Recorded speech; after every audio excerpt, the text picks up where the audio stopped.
Hello, our Usana family. Good afternoon and congratulations for being part of our first ever Rising Star Virtual Camp.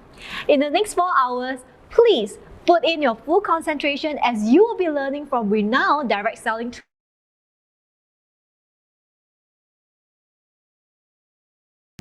also from internationally recognized human connection expert Simon Hink on building a relationship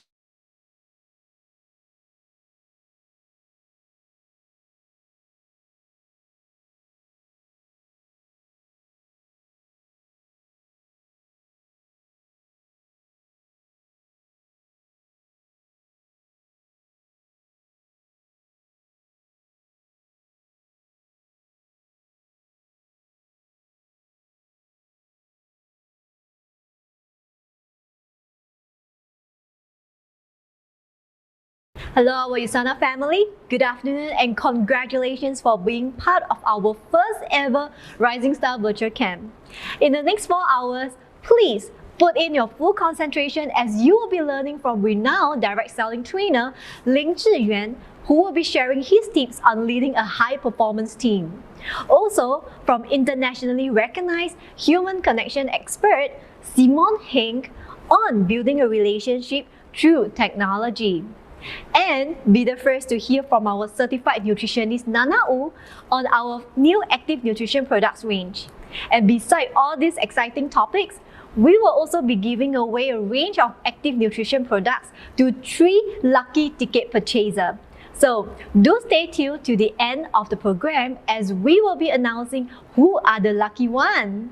So before we start the show, let's take a few minutes to recognize our elites who have achieved extraordinary results in the first half of the year. Yes, we're celebrating you for health and freedom everywhere. We're celebrating you, what you've done, what you plan to do. Celebrating you, to let you know how much we care. Celebrating you, your health, your life, you.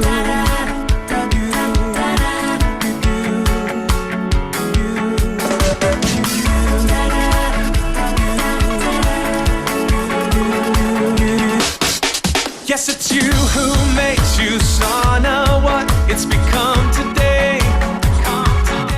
Wow, a huge congratulations to all of them. We have another 5 more months to go until end of the year. So people, this is your last chance to earn your spot on the top awards billboard and be recognized on 2022 Grand Celebration Grand Stage. And now, let's dive into our first training speaker, Simon Heng, who recently named as a top 10 public speaking coaches globally by Yahoo. This amazing lady has 15 years of experience working in front of a camera, and she knew exactly the technique to connect with people even without meeting them in person. And that's exactly what we need to learn and master in the new norm. So let's get your writing materials all ready and welcome our human connection specialist, Simon Heng. It's March 2020 and the entire planet has been flung into a lockdown. I've just gotten off the phone with my mum in Australia. My Singaporean mother lives in a nursing home. She has been in a wheelchair since 2013 because of a rare degenerative disease. Her birthday is March 6th, and I was meant to be there in that nursing home with her. As I told her, Mama, I'm so sorry. She doesn't comprehend fully because of the illness that there is a pandemic. She says, Simone, I'm so lonely. I am so lonely. And I'm aflush with that filial guilt that I'm not there for her. But there's nothing I can do. I can't leave. The borders are shut. So that night, as her birthday comes nearer and nearer, on the 6th of March, I post on my Instagram. It's a video of my mum a few years earlier when she's more fresh, more lucid. She's talking about what women should be. And it's from her experience as a teacher at one of Singapore's most elite girls' school, where she used to teach English. Anyway, I post this video on my Instagram and I go off to sleep. And the next morning I wake up to all of these notifications on Facebook. This video paying tribute to my mum on her birthday has been shared inside the alumni page for RGS. Underneath this video are comments from my mum's former students from the late 70s talking about how she wasn't just a teacher, she was a mentor, how she was the first adult to ask them for their opinion on certain subjects, like how she should furnish a room in our new house that she had purchased with my dad at the time. How she had taken upon herself to invite her homeroom, her class, to this new apartment and teach the girls how to bake a cake. She connected with them as human beings, not as just teacher to student. And all of these years later, they remembered her. I was so touched. I screenshot all of the comments. I rang my mother up in the nursing home on International Women's Day, March 8th of last year. And I read her comment after comment after comment. And I heard her sob down the phone because she felt remembered. Even in the midst of her dementia, these messages from these girls, they cut through and made her feel like she had contributed to the human tribe. She wasn't forgotten. And the best thing was, at the end of these messages, there were some students who said that when COVID is over, they will fly to Australia to sit next to my mum in that nursing home and visit with her. Now, they wouldn't be the first. Many have over time. And that's the first thing I'm going to tell you. And I'll remind you later about authentic human connection. How we know we've really connected with people is that it's reciprocal. As much as she never forgot those girls, they never forgot her. My mum in that moment felt authentically connected. And let's look at how these interactions took place: an Instagram post, a Facebook post, Facebook comments, a phone call. And the best part of all, like great technological connection, they will lead eventually to an in-person connection. This story shows us that it is absolutely possible to use technology to connect authentically and even enhance in-person communication. If I had never posted that video online, I would never ever had, firstly, a video to remember of my mum if she ever goes, choi, choi, choi. But it would never have been able to be found by other people and to be shared with other people. So in a way, that's even more effective than in-person communication in that respect, because you can do it at scale, which is exactly what I've been brought to talk to you about here today. I'm Simone Heng. I'm a human connection speaker and specialist, and I share with people all around the world the authentic connection techniques which bring us closer together in a current environment where we are socially disconnected, and not just us here in Singapore, people everywhere. So I'm going to do our session like this today, okay? I'm going to kick off by defining human connection. I'm going to teach you a little bit about why it's really important. And then we're going to go into the tools for using this technology to do it really authentically and build connection, as well as rules that apply over in-person as well as technology, like rapport building. And then, of course, we're going to wrap up with a story about where my mum is today.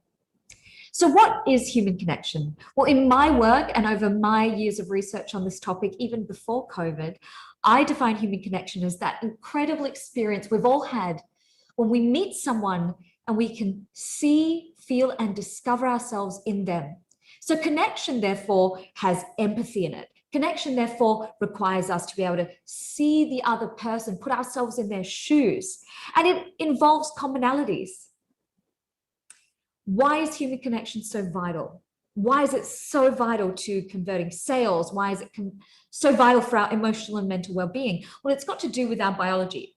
So I want you to imagine that I'm taking you in a time machine back in time, and we're going to the days where we were living in tribes as early man. And we were living close-knit communities that kept us safe from predators like saber-toothed tigers and other tribes. There was safety in the numbers. At night, when we slept, other members of the tribe would take turns to keep watch from predators to keep us safe. If we were pregnant and slowing down the other women gathering in the tribe, they would gather food to feed our family. And if we were men out on the hunt and were injured hunting, well, then the other tribesmen would hunt for game and bring it home to feed our family. The tribe kept us safe.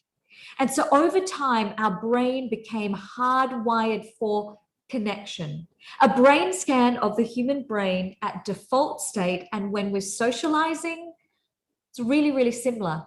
So it's unnatural for us to be living highly socially distanced, even in the way that we are now. And as our world has become exponentially more technological and we've digitized everything, the thing is that human brain wired for connection still sits inside us. And that's really important to know, because if you can give people human connection in a time where they're really thirsty for it, and this is not the first time that I'm going to say it over the course of today, then you will be more memorable. People remember what they feel. If a moment makes us feel something profoundly, it's what we remember. And when we connect with people, we make them feel a whole myriad of things, which I'll tell you soon, and we become memorable to them. They come back to us for business. But back to that tribe.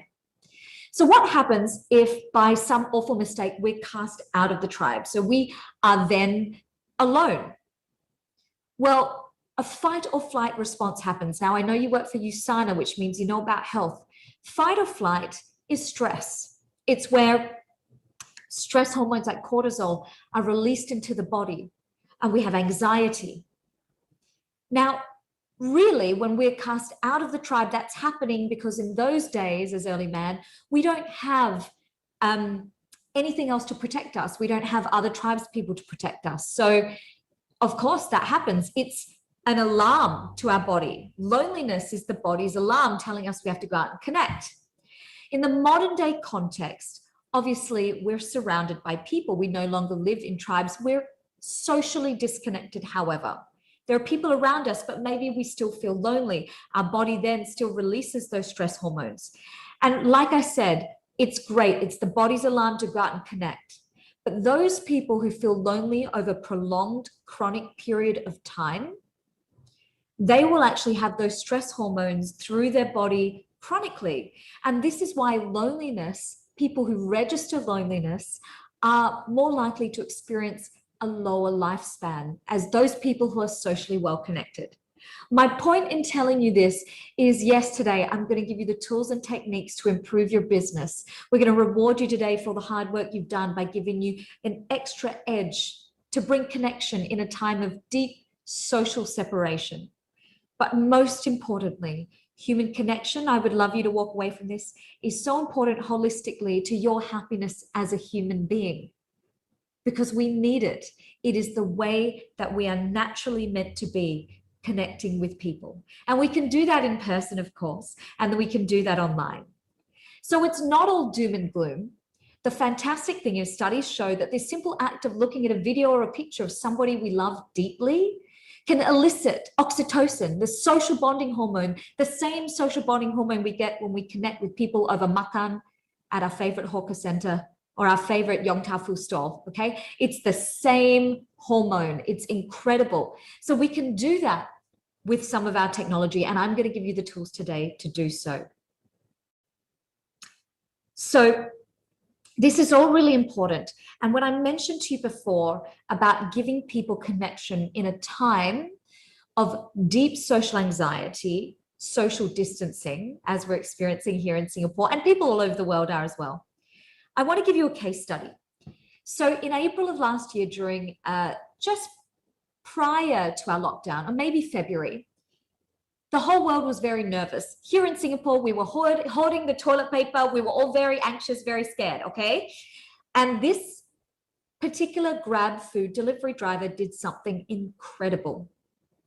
Instead of just allowing the app to send automated voice notes to his client saying, hey, ma'am, your food is coming to you in 1 minute, your food has been picked up, this Grab delivery driver decides to send voice note messages that he produces.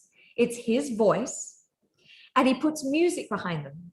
So at 6 in the morning, as this woman orders a very early meal, it's still dark outside, people are in a lot of anxiety, she receives these beautiful messages. She's so impressed that someone has decided not to use automation, but to use technology to connect in a human way, that she does a screen record of this and puts it into her Insta stories. It then gets shared onto the mothership, you know, the mothership, and then goes viral. And why? Why did that go viral? Because people are thirsty for connection right now in the world we live in. And that driver gave a cup of water to people thirsty for connection. And you can do that too. For your clients, for your family, for your colleagues, you can do that with the techniques I'm going to give you today. So I'm going to start by talking a little bit about rapport, because rapport is the basic thing behind everything we do to build connection. Let me explain it to you this way. There is rapport, then there is trust, then is connection. So we can't connect with our clients if we don't have trust. Trust is the cornerstone of connection. But here's the big question that everyone asks at work or in life or in sales and connecting with people. How do we make people trust us? Because we know that people buy from people they know, like, and trust. How do we get the trust going? Well, it's all about rapport. Rapport, I want you to imagine, is like you have a piece of steak, delicious piece of steak, and you're tenderizing it. And then you're marinating it, right? And you put the sauce on it and you leave it there overnight so the sauce soaks into the meat and then it's ready to be cooked. If trust is the cooking, rapport is the preparation, the priming. And rapport is so valuable. And I learned rapport from my father. My father is a humble Teochew man from the heartlands of Topayo, who migrates to Australia in 1987. And in order to get his citizenship for Australia, he has to have an income.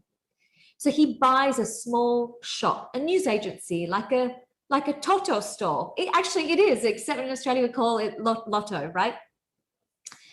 And he sells magazines to people. This is the 80s, so people still are buying magazines and pencils and paper. And during school holidays, I would go and spend time with him there. My father worked 7 days a week for 20 years in that shop until he died of cancer at the age of 60. So I would go on school holidays and my mother would drop me there because I was so bad at maths that she thought if I could shadow my father and help him serve customers in the shop around the counter, that I could become better at maths. What she didn't know was that I was my father's princess. So the minute her car pulled out of the shopping center parking lot, my father would let me sit and read old Archie comics up the back.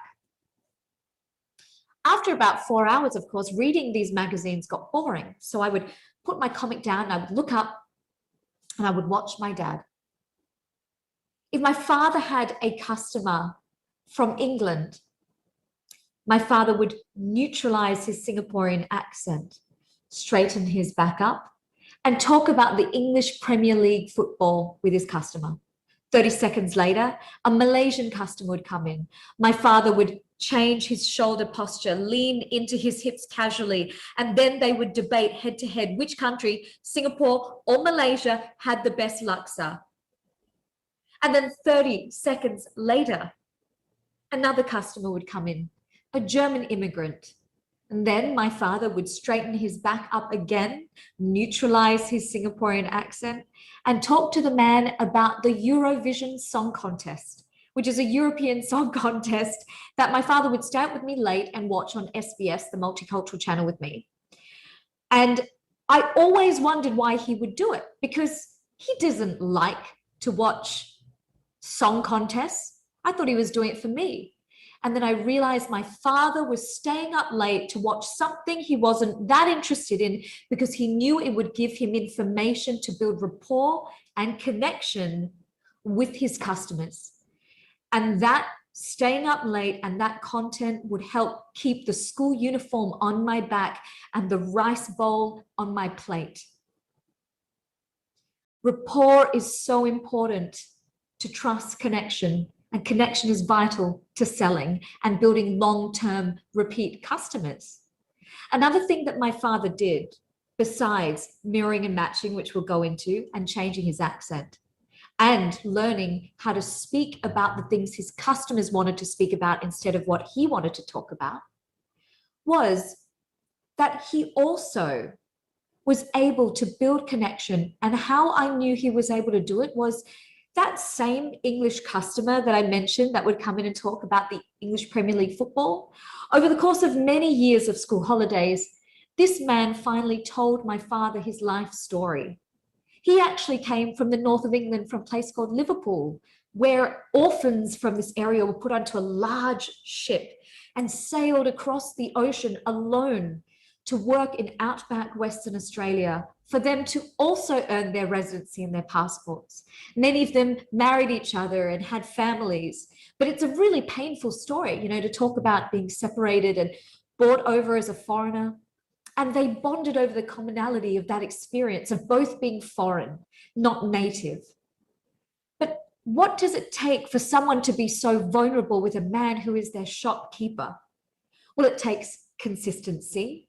It takes a desire to want to continually go out and connect, showing up over and over again for that customer, talking to that customer about the things that he liked to talk about.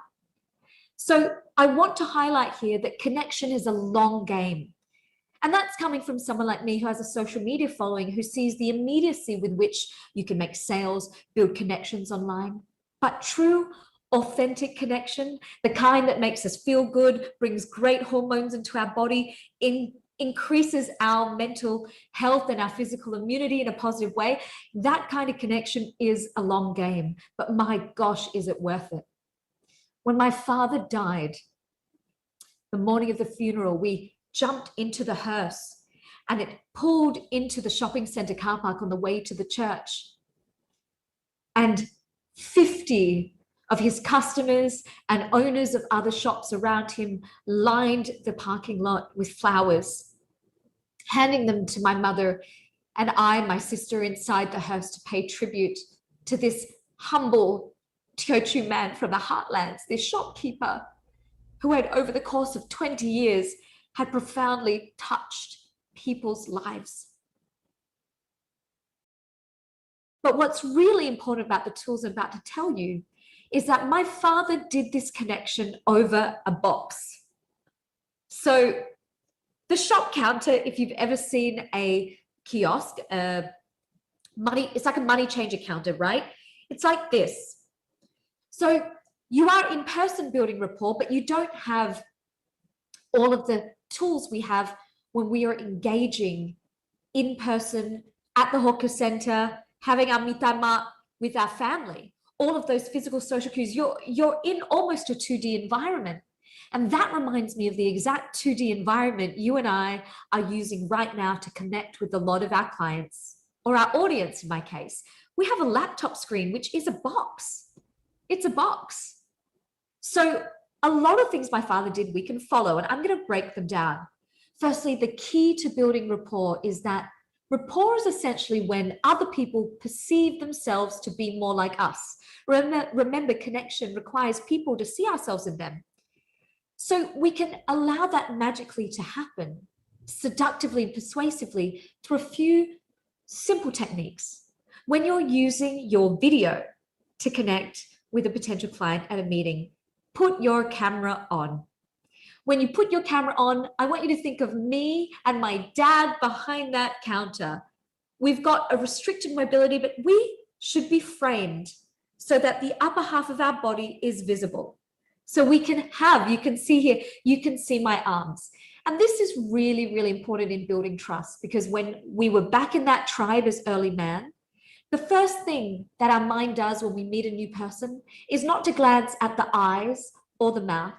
We glance at the hands, because the hands were where Early man would hide weapons, people from foreign tribes coming to attack us, weapons, or maybe they've stolen some food from our cave and it's in there. So it's really important that your hands, when you're connecting with people, are not like this. Because if I do this right now, as you're watching me, you're listening to me, but your subconscious is saying, what has Simone got in her hands? I want her to release her hands. That's from a thought leader called Vanessa Van Edwards, by the way. That's not my own research. So release your hands like my dad did. And then mirror the body language of the person you're talking to. If your client is having a down day, you can match their body language. Masterful human connectors do this subconsciously, automatically. And then you can pull them into good rapport by empathizing, listening, giving the same listening face you would in person, and then straightening up and bringing them out of that. The body language is really important. And via a face-to-face in this context, so you facing me, this is called mirroring. So if your client did just what I did the left hand, you would do the right. You would mirror them. And mirroring subtly allows people to build themselves in sync and rapport. It's incredibly powerful, this tool. It's a little bit of secret human connection magic, which I hope you will oblige me by using. What else did my dad do? Well, he talked about the things that his customers were interested in. So he inconvenienced his need to talk about the things he liked in favor of the things that his customers wanted to talk about. So when in doubt, find that common connection with your customer. Maybe they're wearing an Arsenal football shirt, and Arsenal is your husband's favorite football team shirt. Mention it. Build that rapport. Maybe they have the favorite laksa place they like to eat as you. That is a commonality that you can connect on. It's not controversial, and you can talk about the sweetness of the gravy, the juiciness of the prawns, the quality of the taugeh, whatever you want to talk about, bring it to life. Use it to create that seasoning and marination of the meat that I mentioned before, the priming. What else did my dad do? Well, he spoke like his customer spoke. He inconvenienced his need to speak English in his own accent to slightly neutralize for his European customers. Then, for his Malaysian customer, he was allowed to thicken his Singaporean accent to connect. If you have a customer that speaks dialect, and you're a Mandarin speaker, but you can speak the same dialect, maybe you're a Teochew like me, speak that dialect. Connect with them on the level they prefer. They will remember you for it because you know what? You met them where they were at. Great human connection is no longer treat others like they want to be treated 50-50. No, in the era of social distancing, you got to do 80%. No one said it's easy, guys, but boy, is it worthwhile. So you meet them 80%, you meet them where they're at. And then it makes it so easy for connection to happen. It's incredibly, incredibly powerful. So slight tweaks in body language, release the hands, sync the speech, talk about what they want to talk about. Now you can use the tools I gave you also for in-person communication, but particularly powerful over video conference like what I'm doing with you right now. What else can we use in our technology?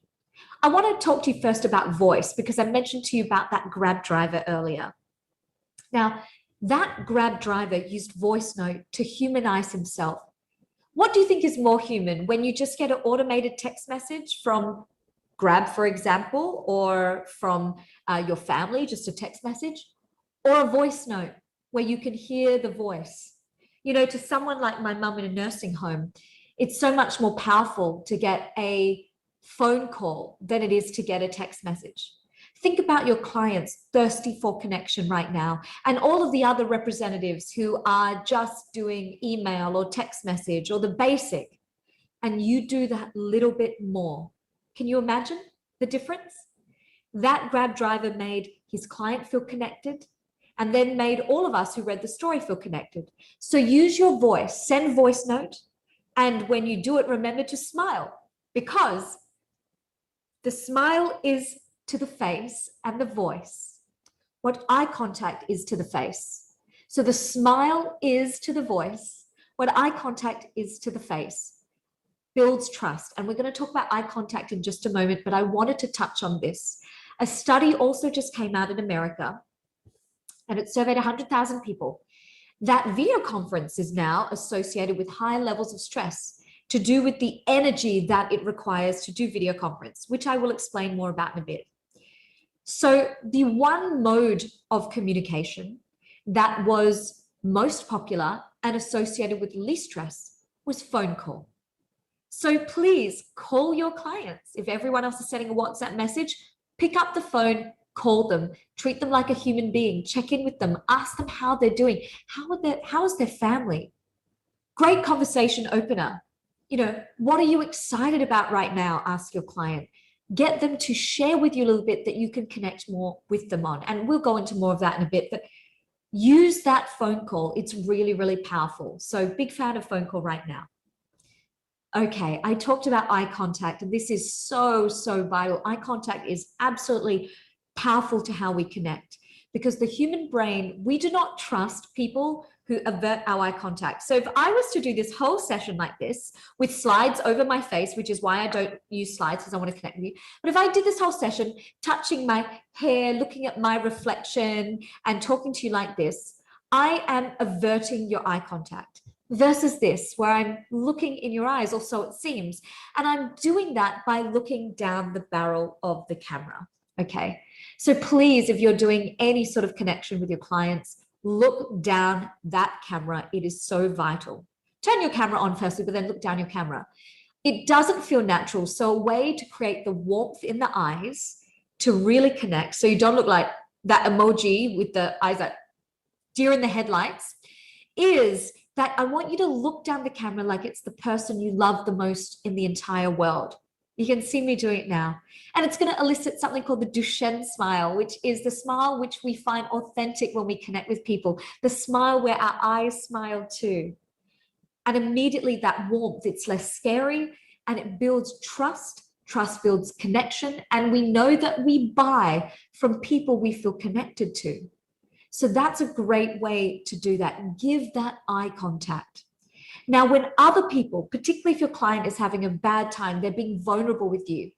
When other people are connecting with you, it is great if you're on a gallery view, multiple people conference, to avert your eye contact, smile and nod and give all those movements you would in real life is fine. However, if you're one-on-one with a client, I strongly suggest that the eye contact that you give is actually done again through the camera.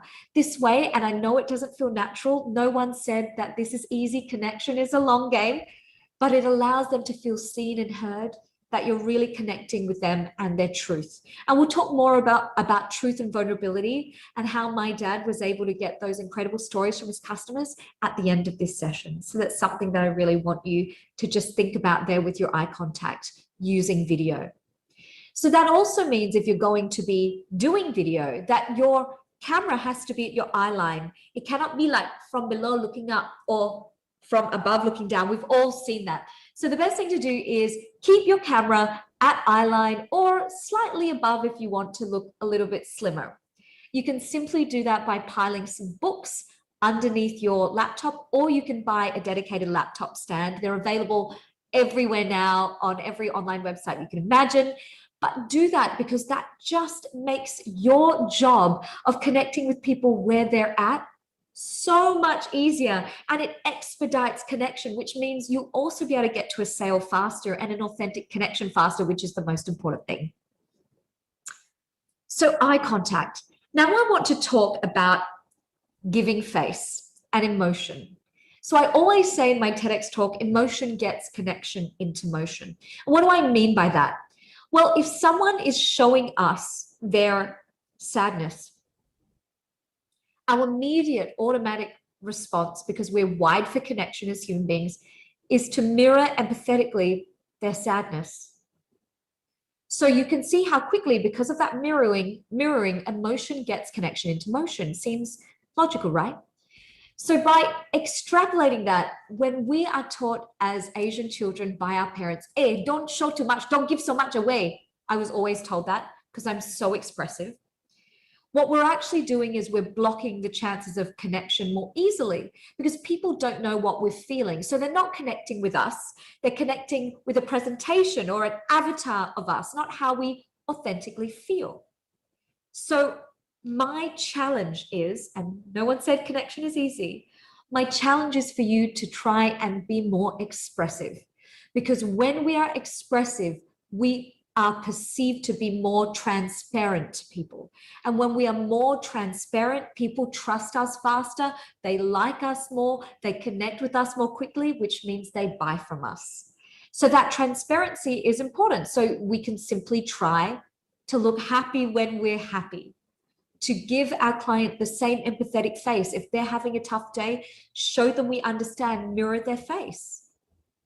You can see where I'm getting at with this, but try and give face a little bit less. I know it's really hard. It's how we're wired because of our upbringing, but it's something that's worth a try. All right. I've talked to you about phone call. What other things do we need to know about using technology? Energy is vital. So technology, whether it be a phone call, a voice note, a video for social media, or a video like I'm doing for you now, is not the same as in-person communication. It exhausts us. There is fatigue. This is just some of the roadblocks of using technology to connect. Yes, we can scale exponentially when we connect over digital means because of the nature of recording, but it's tiring. And that's because when we connect with someone in person, there's all these subliminal social cues that our brain is picking up. The way they walk, the way their eye contact is, their body language from the waist down, that we don't get in this medium. And so we're able to get an idea of them and make judgments more quickly and then connect with them correspondingly more easily. When we are on a video conference, this is what's happening. We are delivering, we're talking, we're trying to look at the gallery to see if people are responding. Are you understanding my message? Is my message landing? We're doing all of that. Plus, we are exhausted. But it's part of using the medium. I'm not going to lie and say that it's not there. On top of that, we have to lift our energy 30%. And this is because the camera is not the naked eye. I worked in front of camera, I still sometimes do, for 15 years. And what I can tell you is the camera exaggerates 30% of all the things that you love about yourself. Your warm eye contact, your smile, your energy, your voice. All of those things get diluted. Your voice sounds limp, sounds like a limp fish. Your energy, if you're introverted, your energy looks almost like you're disinterested. Even though you are interested, it's just that you're introverted. The camera is not the naked eye, which means to mitigate for that 30%, we have to lift it by 30% to make up for it so that we look interested, because nothing's going to make a customer turn away from you more than them not thinking you're interested in hearing from them or seeing them. So how do we do this? This is my hack. I want you to imagine before you get on camera that you have to prime, just like I primed with this Korean glass skin primer before I got it. You've got to prime before you get on camera. I want you to think that you're about to do something that excites you the most in the entire world. I did it today before I came on here to speak to you. It's going to lift that energy by 30%. Because if I was to say to you, hey, lift your energy by 30% before you get on camera, the first thing you're going to do is you're going to speak faster, and you're going to speak louder, and you're going to speak faster. And it's just going to make the other person think that you're having some sort of fit on the other side of the screen, which is what we don't want. So I have a client, he hates being on camera, but he loves, loves, loves the Bundesliga football. So I always say to him, I want you to imagine that you are at the Bundesliga football final in Germany. I have given you private jet tickets, fully catered with the best Singaporean food to go with you, and your 4 best friends can travel with you. The weather is perfect, and your 2 favorite teams are playing. And immediately you could just see him light up. The eyes come awake, the energy is lifted. So I want you to try that. And that even goes for your voice calls, because sometimes we don't like the sound of our own voice, and our voice doesn't sound to us like it actually sounds to other people. That's because our skull is a resonator. That's for another session. So it's important to know that through the recording device or the phone, your voice sounds different. You can sound a bit cold. So I have a client who likes to, when we're talking, say, Now I know that they're listening to me, but it sounds like they're really angry. So what would be good is the smile. Yes, yes. As simple as these tweaks sends the communication message to the other person that you want to connect, that you like them, that you want to know more from them, connect with them over the long term. And it's just vital to converting that sale and to making those recurring sales more easy for you as well. So what about some tech devices? Because I talked to you about the eyeline before. All of this work that we're doing with our facial expressions, our upper body language, it's pointless if the lighting is not good. And you would have heard about this before since the pandemic started, but just direct lighting on the face. I have some lights here right now, making me a bit sweaty, but facing a window really, really helps. Because when we can see someone's face and they're not in silhouette, so with their back to a back to the window where they're in complete silhouette, when we can see someone's face, it allows us to trust them more simply because we can see all of that information and all of that work that you're going to be doing, hopefully after this session. So do yourself a favor and make sure you are positioned with the light facing your face. Makes a huge amount of difference. Also makes you look more professional, which really helps as well to converting to those customers. Some other resources that you can look at for tech. Now, if you have a lot of customers, remember I told you the beauty of technology versus in-person communication is that you can do things to scale. So you can have more time to connect with more clients.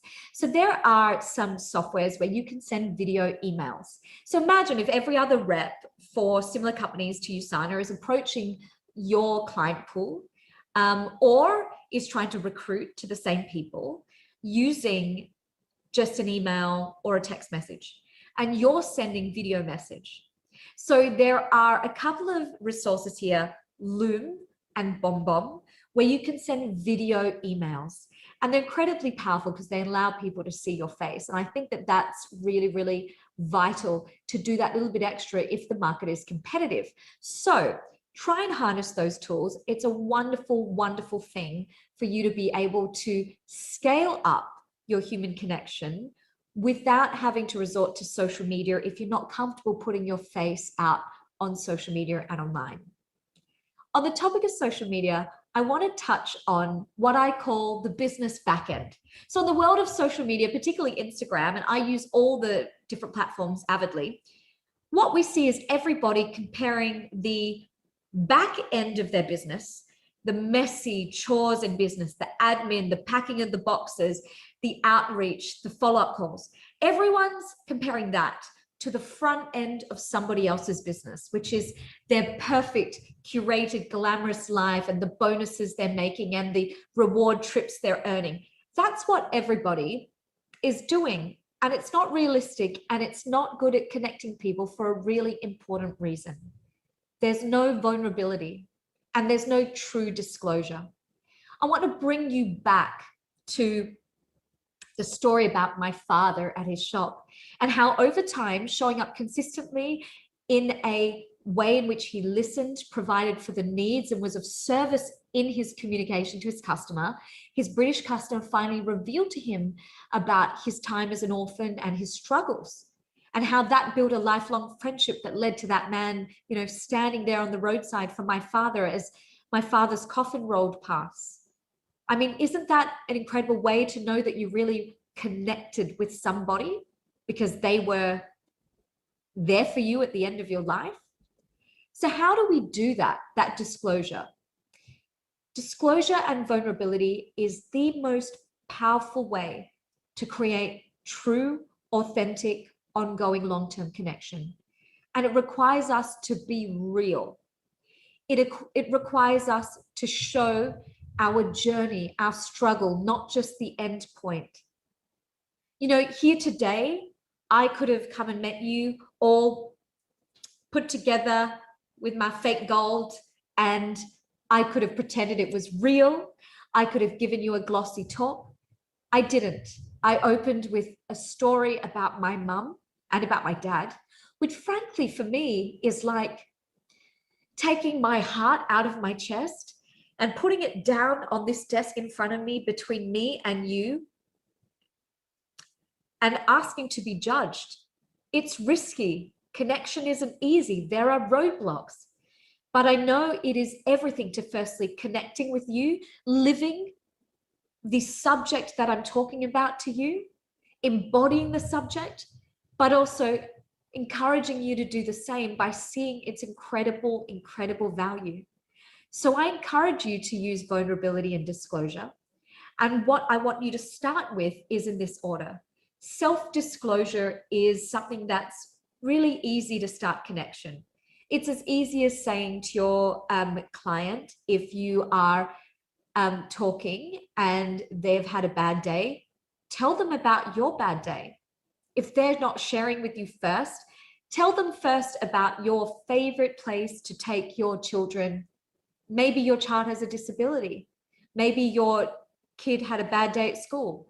Share with them that. Then they can see that you're a human being, not an Instagram square. You're a human being, and they have information to connect with you on. And then they can share back. And after a while, when self-disclosure builds into vulnerability, there is a sharing. What I don't want anyone to do is to be vulnerable first. It's different for me. I'm a speaker, so I understand that this is a one-way communication. But what I don't ever want people to do is be vulnerable first when your client has not said anything, sharing your whole life story immediately. That isn't true vulnerability. It's not authentic. That would be considered oversharing. And I know all about that because I used to work in radio in all these different countries, and I used to be paid to overshare. And now that I know more about connection, I really pride myself in making sure my audience knows the difference. So you could be wondering now, what's happened to Mummy Heng, my mum in the nursing home in Australia? Well, I'm really, really excited to tell you she's still alive. And she holds for us the final key in our story. She answers for us. How do we know a connection is authentic? And it's in this story that I'll tell you. So a few years ago, when I first started speaking in 2018, I had to do a speech for International Women's Day. I know, what is with me and International Women's Day? But in this context, I had to talk about women who were really living a good role model example in life, very successful. And I was in the entertainment industry at the time, so I didn't really know anyone that I really looked that much up to in the business context. So I rang my mum, and there she was sitting in her wheelchair, hunched over in the nursing home, clutching the phone with her remaining good hand, the other hand paralyzed from her stroke. I said, "Mama," she said, "Yes, darling." I said, "Mama, can you tell me the name of your student who was the CFO of XYZ Bank, famous bank? I cannot say the name." My mum pauses and she says, "Simone, I'm just so proud of them." I pause and I say, "Well, Mummy, I need names for my speech." "What about the lady who was an engineer and a member of Mensa?" This time, my mother paused for a little bit longer. "Simone, I am just so proud of them." I said, "Mummy, I know you're proud, but I got to get names to research for my speech and interview these women. What about the girl who was the engineer who helped build the Singapore MRT?" And this time my mother paused for an inordinate amount of time.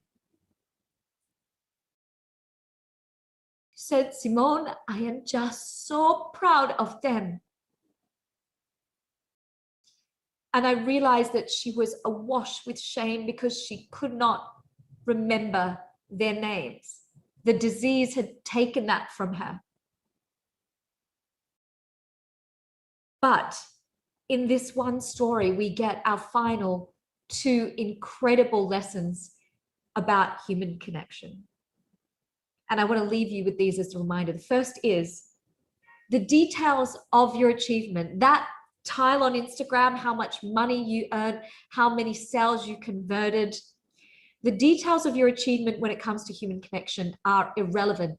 My mother couldn't remember the girls' names by their achievements, but she remembered how they made her feel, lit up inside with pride of the things, the moments that they spent together. And that pride holds the answer to our second question. How do we know when we've connected authentically with someone? Well, it's reciprocal. Just the same way my mum was lit up and inspired by the act of teaching these girls, they were inspired by the act of teaching her. Hence why they would fly thousands of kilometers to that nursing home in Australia and sit next to her on their annual leave. These busy women with families of their own, they felt the same way about my mum as she felt about them. So when you think about building connection with your customers or clients, you'll know when it's real, my friend, when it's reciprocal, when they are calling you up to make sure that you're okay during the pandemic. If they shoot you a message to talk about something that you connected on, maybe it's that same laksa place with the biggest prawns. Maybe it's that place. Hey, I passed that place the other day. They sent you a photo. That you're not just the one chasing them for connection. It's an equal two-way street. So connection, all about how you made people feel and reciprocity.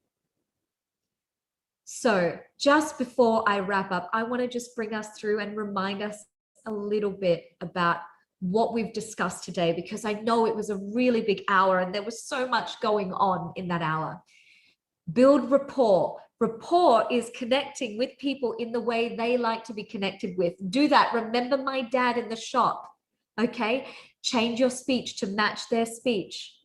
Change your body language, match their body language. Remember, once we have rapport, that builds trust. Once we have trust, that builds human connection. Once you have connection, that's when people buy from you. Provide connection when people are thirsty for it. Send a voice note.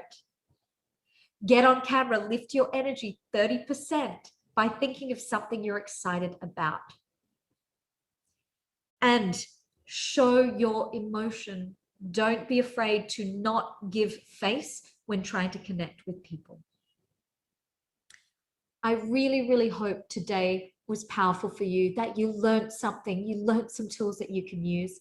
I want you to know that you can connect with me anytime you like. I'm on every social media possible. DM me, I'll voice note you back if you have further questions. Thank you so much for having me today. I'm Simone Heng. Now go out and connect.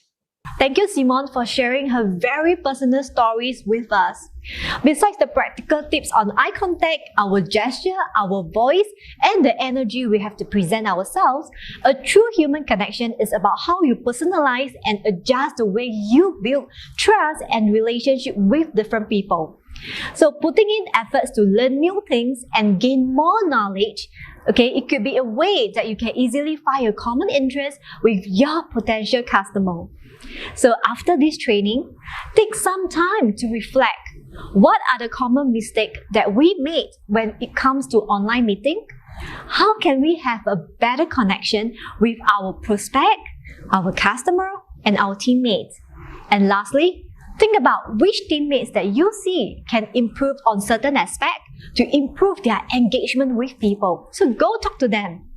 So next up will be a 2-hour section where you will learn how you can achieve a tipping point in Usana business through the essential of coaching in leading your team. So let's welcome our key speaker and direct selling guru, Ling Zhiyuan. Hello everyone, I'm Ling Zhiyuan and I'm extremely happy and grateful that I have this opportunity to speak to all of our Usana leaders and elite here today. Thank you Usana for inviting me. This is going to be a great session for us to learn and grow together. From what I have observed, the current situation has created a huge impact on a lot of businesses and including many of us, the way we live. If you have noticed those people around you who used to not place importance on nutrition, when the pandemic happens, they started to pay more attention to it. And those friends who have never wanted to change, I would think their insecurities will have heightened and become more apparent over time. This is especially true for people who have never given entrepreneurship a thought before. And because of this pandemic, it might force them to start thinking their option. With the pandemic impacting the economy, the life of many people, we have observed three very important changes. Firstly, I believe all of you are aware that the way that we communicate has changed. In the past, we received crucial information and news from the media, the magazine, and the newspaper. But now, everyone is hooked to their mobile phone, and everybody can now receive information from around the world without even stepping out of their house. How great is that? And with the way communication has changed, you will realize that in the past, we don't go around and tell people what kind of business we are doing, or whether if we are in direct selling. Perhaps even after doing for more than a year or half, news then spread. But now, the day that you embark on direct selling, everybody knows. At this stage, we are not worried that our brand is not good. Instead, we should be worried that we have so many media outlets or channels. Are we able to get our brand names out? And to make things worse, each house has their own unique channel they get information from. It's no longer the era where people come to you because they heard about your brand. It's how we can get our brand across. Currently, it is important that we continue to upgrade ourselves to stay relevant to the changes in the world. Okay, so this is the first change that I have observed, and you know what you must do. Secondly, we have observed that buying behavior has changed. In the past, we all love to go to the malls or retail shop to buy what we need. And because of the pandemic, buying things has started to shift online. The key difference on online shopping and physical shopping is when we are physically at the shop, we get to see their storefronts, decoration, their branding, and I even get to touch and feel the items that I would like to buy. You realize that this cannot be achieved online.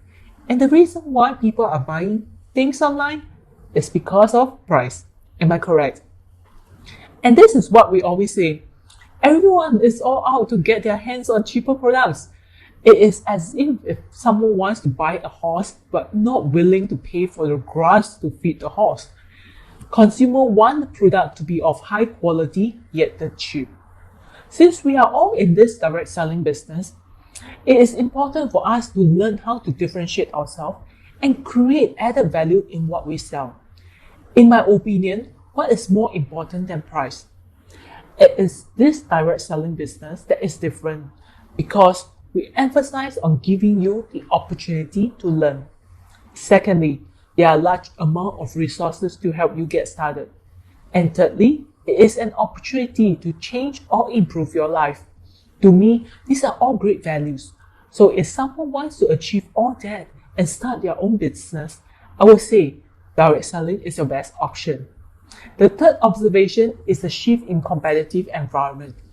In the past, we used to think that our main competitors are companies who are in the same industry as us, supplements or direct selling company. But now, it has shifted to include those who are selling online using similar models such as microbusiness, blog shop, influential selling, or even online live bidding. These are all new mode of entrepreneurship, and it is crucial for those who are in direct selling, including all of you here, to differentiate ourselves through constant upgrade. Well, I always say this in my training. What really put us out of business is not our competitors, but us not willing to adapt and change. So in this 2-hour session, I'm going to share with all of you some important points. Firstly, I would like to discuss with you the current situation and why entrepreneurship is better than staying employed. And among so many entrepreneurship models, why direct selling is your best option. To all of you here who are currently building your Usana business, We all hope that through Usana, we will be able to quickly achieve our goals of financial and time freedom to achieve our life goals. So if we can fasten our pace in the way we do our business, to convert our source of income from direct to passive and from passive to exponential, to help us achieve our future potential income and time freedom, I think is an important topic for discussion. And lastly, the focus of this training is to help our silver, gold, and even diamond directors who are listening to me now to understand the uniqueness of direct selling. In this industry, you can call it a culture or a phenomenon. That is, a strong leader may not have strong team, but a strong team need no strong leader. To put it in another words, a strong core teams form the body and the foundation of a leader. They are the leaders themselves. So it is crucial that you learn how to be a great core leader. How can you as a silver to quickly equip yourself the skills, knowledge, and experience to become a qualified gold? How can you achieve that by helping people underneath your wings to grow? To be a qualified core leader, this is especially important in Usana, is that you need to understand your role as a core team member and to avoid making common mistakes. So in this 2 hour training, I'll do my part to impart my knowledge and experience to you. The trainings will be broken down into several parts. This will help all of you to digest and have clearer picture of what needs to be done. So let's get started. So the first part, we are going to discuss why now is the important time for entrepreneurship. I'm going to analyze it in different perspectives. The first part, understanding the entrepreneur environment. I think in the past few years, a lot of you will have witnessed the evolution of technology, how buying online has slowly become a norm or a habit, and how recommendation is popping up on your screen because you have bought something. That is the power of technology. In the near future, artificial intelligence will one day be fully integrated into our life without us knowing. So those jobs that involve any body parts from our shoulder and below, you will find a drop in their earnings in the future. Why? Because bosses will be more willing to spend money on things that are above your shoulder, your intellectual, your knowledge, your creativity, your perspective. I think that will be the most sought after job that bosses are going to invest on. So there will be a possibility of drop in overall salary. And that's the future I'm talking about. It might be even sooner than we thought. Talking about salary, I would like to touch on something that has happened in the past few years, especially in the Chinese community, which is more apparent. Involution refers to a social concept where population growth does not result in productivity or improved innovation. Today, the term is broadly used to express a feeling of burnout or unfair competition created internally. Many youngsters spend a lot of their time at work and often without any benefit, which resulted to the situation today where people are pushing for the concept of flying flexism. This is a trend where youngsters who are fed up with the lack of work-life balance has chosen to use this method to protest. It is as if they are giving up on their life and they no longer have hope for their future. And they are just living life as it is and will only do what they are paid for, nothing more. So if this mindset or trend were to continue, it might create a huge change to our future. I believe that governments around the world are thinking of solutions to resolve or improve this situation, regardless of whether it is to help our younger generation or to prevent the spread of this mindset. Let me tell you what leads to this in the first place by sharing with you a story. There is a small town far away from the big city. It lives a small population of people, and everyone there are happy and comfortable with where they are and what they have. So in this small town, there is a shoe shop and is capable to meet the needs of everyone in this town, and business seems to be stable. Soon, a family from the big city, known for their hardworking attitude, decided to relocate to the small town. And this family also opens a shoe shop in the big city and decided to continue their business in this small town. The original shoe shop owner usually opens at 9 a.m. and takes a break at 11 a.m. to go for lunch and reopens at 1 p.m. The shop closed at 5 p.m. So in total, they only work for 6 hours every day for 5 days a week.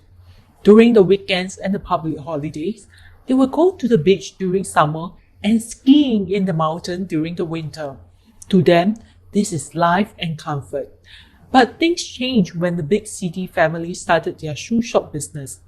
They open at 7 a.m. in the morning and stay open till 11 p.m. without closing for any lunch or dinner breaks. And they do this for every day, even on weekends and public holidays. So, regardless whether it is an extremely hot or cold day, it is business as usual. This big city family is doing well. They almost snatch all the business from other shops, so things get competitive. The original shoe shop owner decided to follow suit. So they start their business at 7 a.m. and work really hard till 11 p.m. Let's think about it. The big city owner seems to be doing what he does back then. But did their business grow bigger? Why not? Because in this small town, the number of people is fixed and their needs are fixed too. So even if the owner decides to stay open for a longer hour, their sales will not grow. But instead, this has caused another change of reaction. The economy of this small town has been affected. How? You see, originally all these people who work for 6 hours will head to the pub, cafe after work to socialize, drink some wine, or have dinner with their friends. They could have done so many social events. But now, because everyone is working from 7 a.m. and work all the way to 11 p.m., firstly, it drains their energy. So even when it's time for them to take a break, they didn't even want to go anywhere. Secondly, because of the long hour of work, they are no longer involved in a lot of social activities. So it has forced a lot of cafes and restaurants to close down. Just a simple change in operating hours can trigger a chain of reaction, affecting the small town economic activities. In the end, it does not even help to grow the sales of the shoe shop. If you think this is something that will only happen to this shop owner, then you are wrong. Let me give you another more relevant example. In this big city, there is a shoe designing company who hire a guy from a small town. This guy, he lied in his resume, claiming that he has lots of experience in designing shoes, not knowing that the company hired him. On an average day, employees will knock off at 5 p.m. But for the guy, he couldn't because of the lack of experience. He took longer time to finish his work and he only managed to finish at 9 p.m. And that day, the boss happened to leave the office at 8 p.m. and he was impressed. Wow, this young man, he's so hardworking. So at the end of the month, the boss decided to recognize this guy's effort in front of all the employees.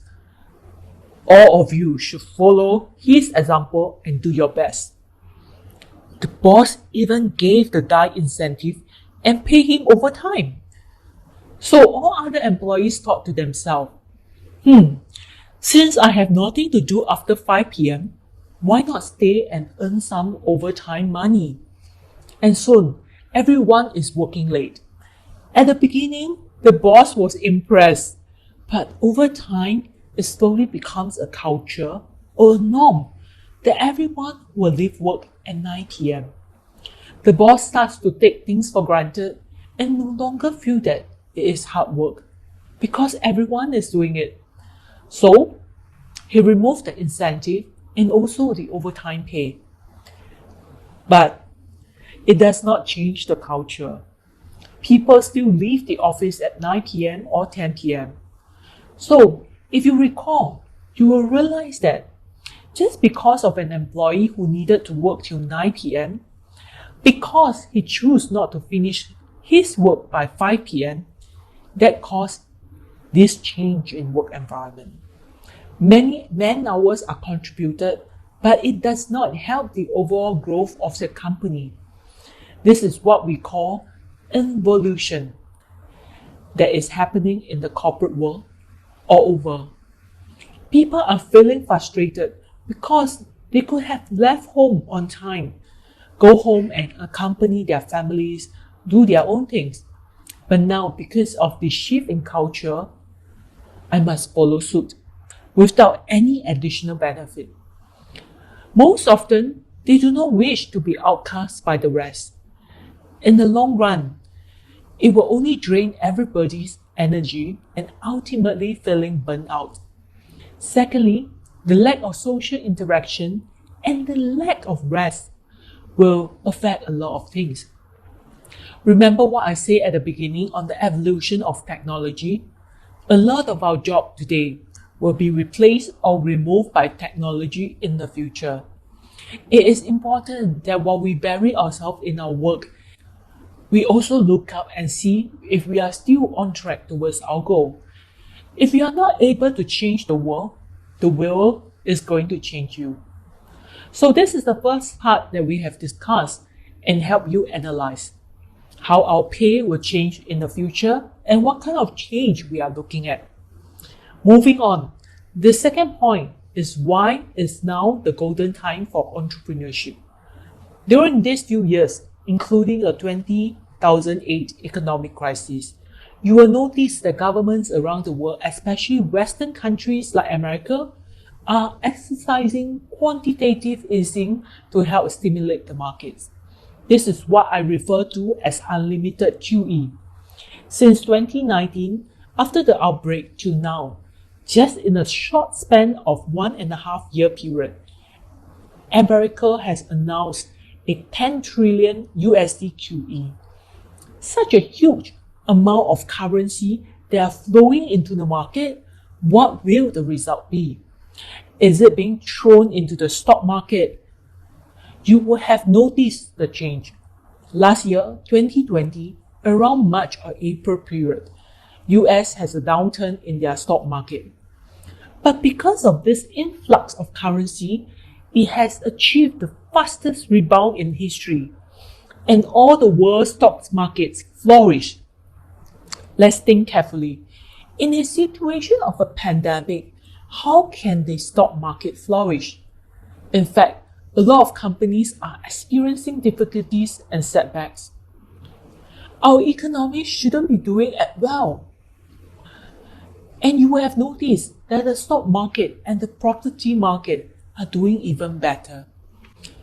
The underlying reason for this thriving market is because of the large amount of money that the company has started printing.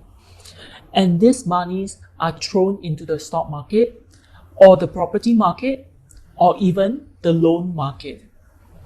But after a period, they will start to go into our commodities or even raw materials. That will be when the commoners like us start to feel the impact of this policy. What do I mean? You will start to see inflation becoming more and more serious. Things will get more expensive. Let me give you an example. Take this cup for example. So now, you will buy from a shop and it will cost you $10. But 1 year later, you will realize that the same cup now costs you $100. And in the past, if you need a cup, you might be willing to spend $10 to buy one. Now, with it costing $100, you will need to rethink if you really need a new cup. So, to put this into context, what will happen to our daily necessity such as salt, soy sauce, and rice? We need to eat every day. And how can we survive if all these items starts to get expensive each day? When that day comes, I'm sure some of you will regret that you didn't make that change when you have that opportunity to do so. I'm going to show you a note. a real note. Just look at the face value of this currency. In total, it has 16 zeros. And just a simple calculation, you will know the face value of this currency is 1 trillion. 1 trillion, and this is real. When this country distributed this currency note, it was in 29. And the country is Zimbabwe. With $1 trillion, nobody is poor. And that's the smallest note denomination that they have, is this $1 trillion. And at that time, with this $1 trillion, people can buy 60 milliards, and guess what they can buy now? 3 eggs, or maybe half a toast. This is what happens when a country starts to distribute and exercising quantitative easing. You will realize that the speed of you earning money will never catch up with the inflation rate. So what does it result? You will realize for the past 1.5 years, it seems like the pandemic didn't affect anyone. But then, why are the poor getting poorer and the rich getting richer? This is something to ponder about. So, if you can choose, will you be the rich that gets richer or the poor that got poorer? Some of you here, your mindset could have still stuck in the past, where we are in a school where teachers taught us that it is important for us to get a good education, to have a good school, and after we enter into the society to find a good job, and then a good partner. The prince and the princess will then live happily ever after. My friend, these are all called fairy tales. It will never happen in real life. I feel that now and the future, we are starting to see a shift in how the entry level for employment will become higher. Like what I said just now, bosses are looking for people with their skill set that is above their shoulder and not all the hard works that you can create with any other body parts that is below your shoulder. And with the evolution of internet, it has made entrepreneurship much easier. Even now, when you just switch on your mobile phone and with just a click, you can start off your own business. With another click, my online blog shop would have been set up. Internet has made entrepreneurship much easier to attain. Entrepreneurship has differed a lot from what was in the past. So now, I'm going to base on this point to elaborate further and understand what kind of entrepreneurship model is worthy of our time. Now let's look at the rise of internet and market expansion. It has brought down the entry level of entrepreneurship. In the past, the definition of entrepreneurship is the idea of capital investment. So if I would like to set up my own manufacturing business, I will have to build a factory, buy all the facilities and install them, hire employees, create advertisement and promotion to get things started.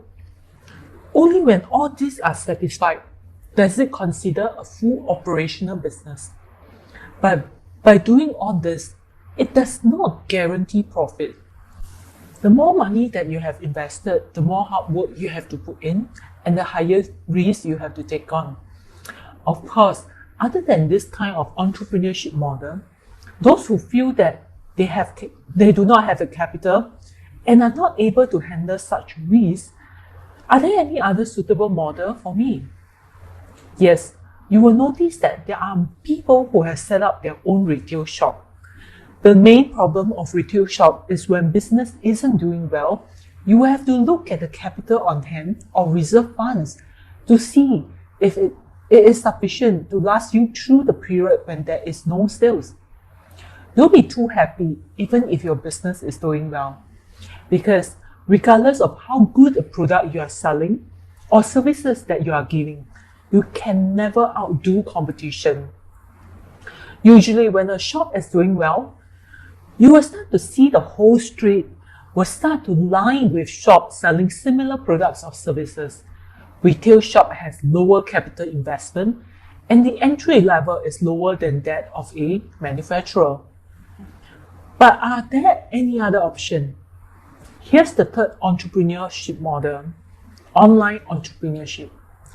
This model has evolved over the years with the help of technology and internet. A lot more people are doing business online, such as micro business, Facebook Live, blog shop, and also selling over third-party internet platform. It is so popular that a lot of youngsters are doing it now. The entry level of online entrepreneurship is definitely lower than the two former options. But what does lower entry level means? It means anybody can do the business.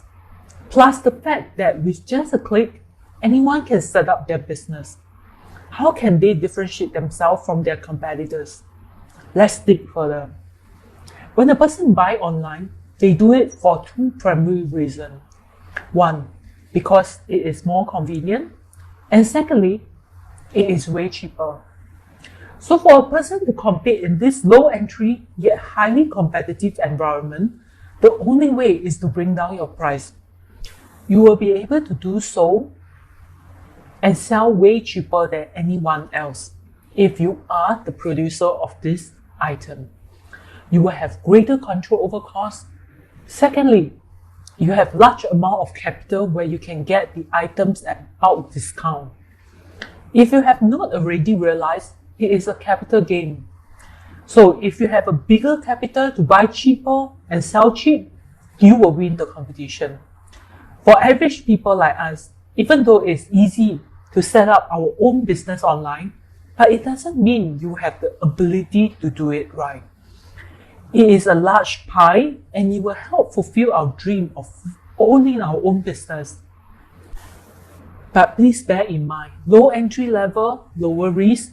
For you to earn big, it is very, very difficult. So in summary, high capital investment carries too much risk. To open a retail shop, you have to make sure you have enough funds to outbid competition. And for online entrepreneurship, it's all about capital gains. What other option do we have? And that's what we often talk about, direct selling. In fact, in the 50s, direct selling has already started. What is great about direct selling is that you are able to attack and defend both at the same time. It has a low entry level and the risk is almost zero. That's why in direct selling, there is no failure. There's only people who give up. So you will realize that in today's time, many people are considering direct selling as one of their entrepreneurship options. For an average people who do not have capital support, choosing the right business model have to heavily depend on our intuition and great judgment. Let me help you to analyze and decide what kind of business tool is the most suitable for us. People has been telling me that direct selling has been going on for almost 10 over years. If I were to do direct selling 10 years earlier, I would have done much better. But now, it might be too late to jump on this wagon. Okay, now, I want to tell each and every one of you here clearly, and perhaps you can share this with your friends. It is the best time to venture into direct selling because if back in 20, 30 years ago, when people do not have good knowledge of direct selling, and they don't know what is it about, how it works, yes, correct, you may become successful if you start earlier. But at the same time, without proper education, experience, or a complete platform to support them in their business, it will be difficult for them to sustain. Look at how direct selling has blossomed over the years. It has become so much stable and the way it operates, the way that people understand about direct selling. Someone who has no experience in direct selling joins you, they will receive a set of training that is already available so that they can get started fast. And with the development of more business leaders, you will have more people to build the team, attract more business builders to join you in direct selling. The good thing about direct selling is that it can help you achieve your life goal.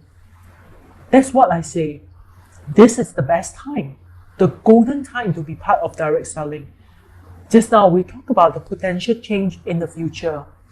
And you can leverage on what we know, the resources that we have, understanding what team works and consolidating all together. I believe your success rate will be so much higher.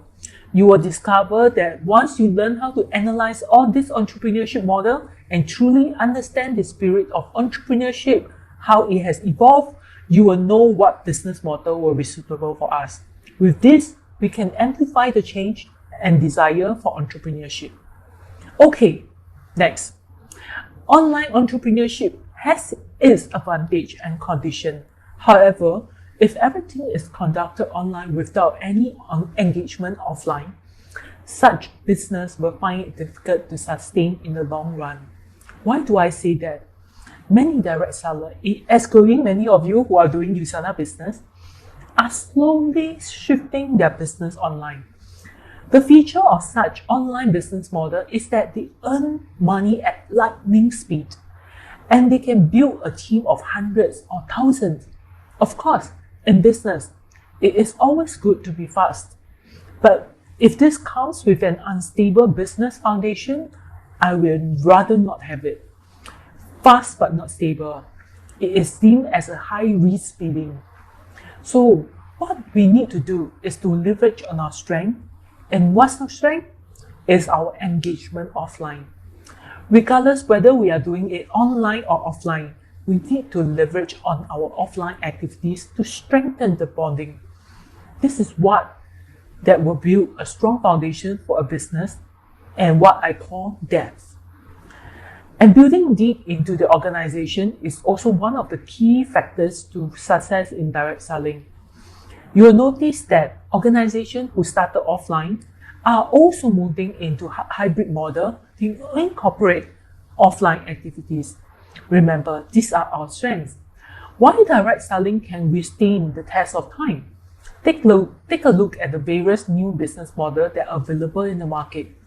You will notice that basically they are removing the middle part of the supply chain and are going direct to their consumer. And most of the time, their products or services are spread by reviews or recommendations. And while people are sharing their testimonies, they are also sharing the business opportunity. Just take micro business as an example. No matter how people rename their new business models, micro business, online selling, Facebook Live, etc., the fundamentals of the business is still direct selling, isn't it? I foresee that with more new business models evolving around the concept of direct selling, it is inevitable that in the next 5 to 10 years, direct selling opportunity will be all around you.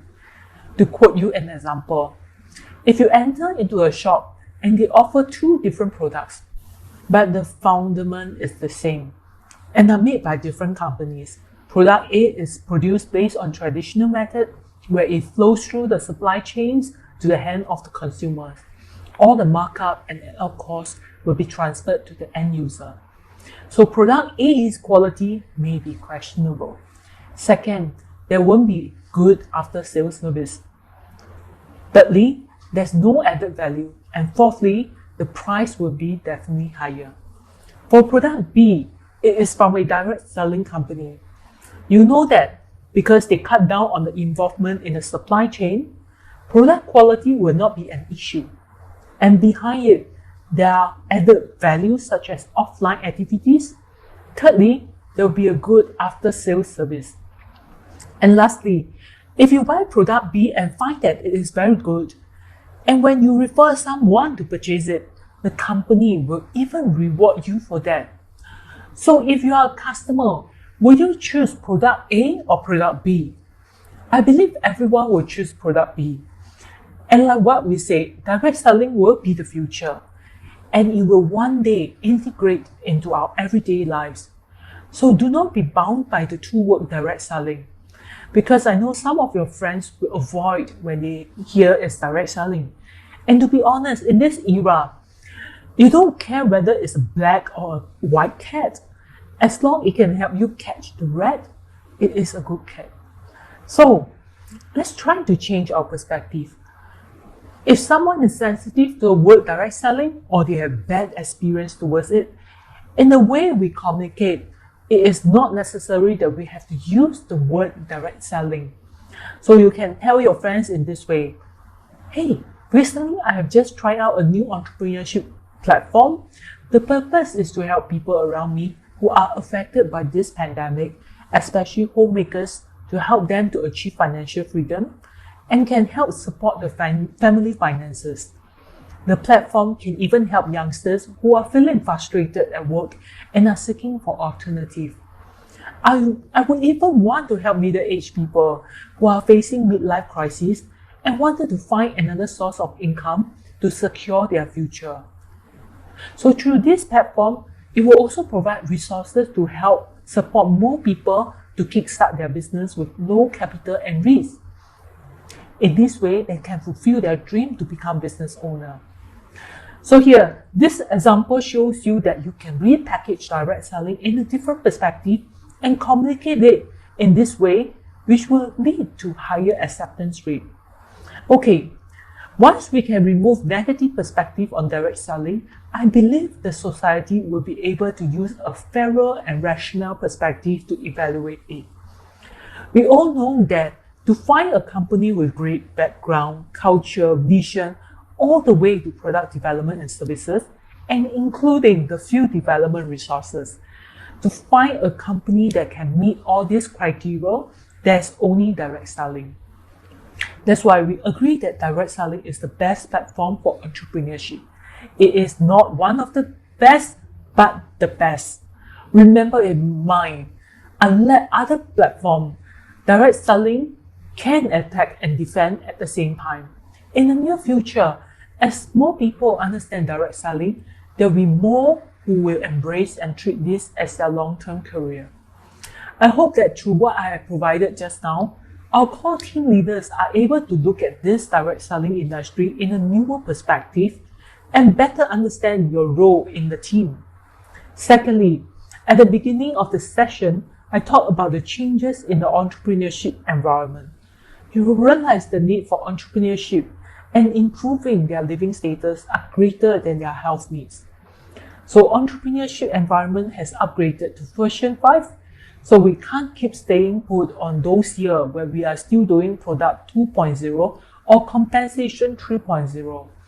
If we use the version 2.0 to communicate to those who are living in the version 5.0, situational has changed, perspective upgrades. All these have to change together. So in this next segment, I'm going to highlight to you that aside from discovering your strength, you also need to start planning this change and stay relevant for the future.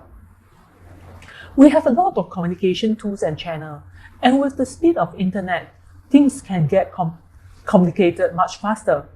So when our teammates are in the field doing warm-ups with their prospect, they will be in that situation where people will say, Xian, I heard that you are doing direct selling. Ayo, why go and do this? I'm sure you have heard it many times. In the past, we always rely on a role during the meetup session to help answer this kind of question. But now, this question has been brought forward to the process. So today, it is important that knowing how to talk about business, talk about direct selling, all this needs to delegate downwards and treat it as a successful training for entrepreneurship. So in this segment, I'm hoping to help all of you, the elite of Usana, to not only equip yourself with knowledge of what's happening around the world, and also to digest all these important tips to strengthen your skill set and also to help your teammates to improve their communication skill. After all, the way that you prospect will ultimately attract what kind of prospect.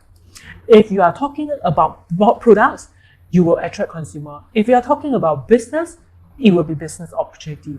This is what is crucial for the future, and I believe it will help you attract more potential business builder.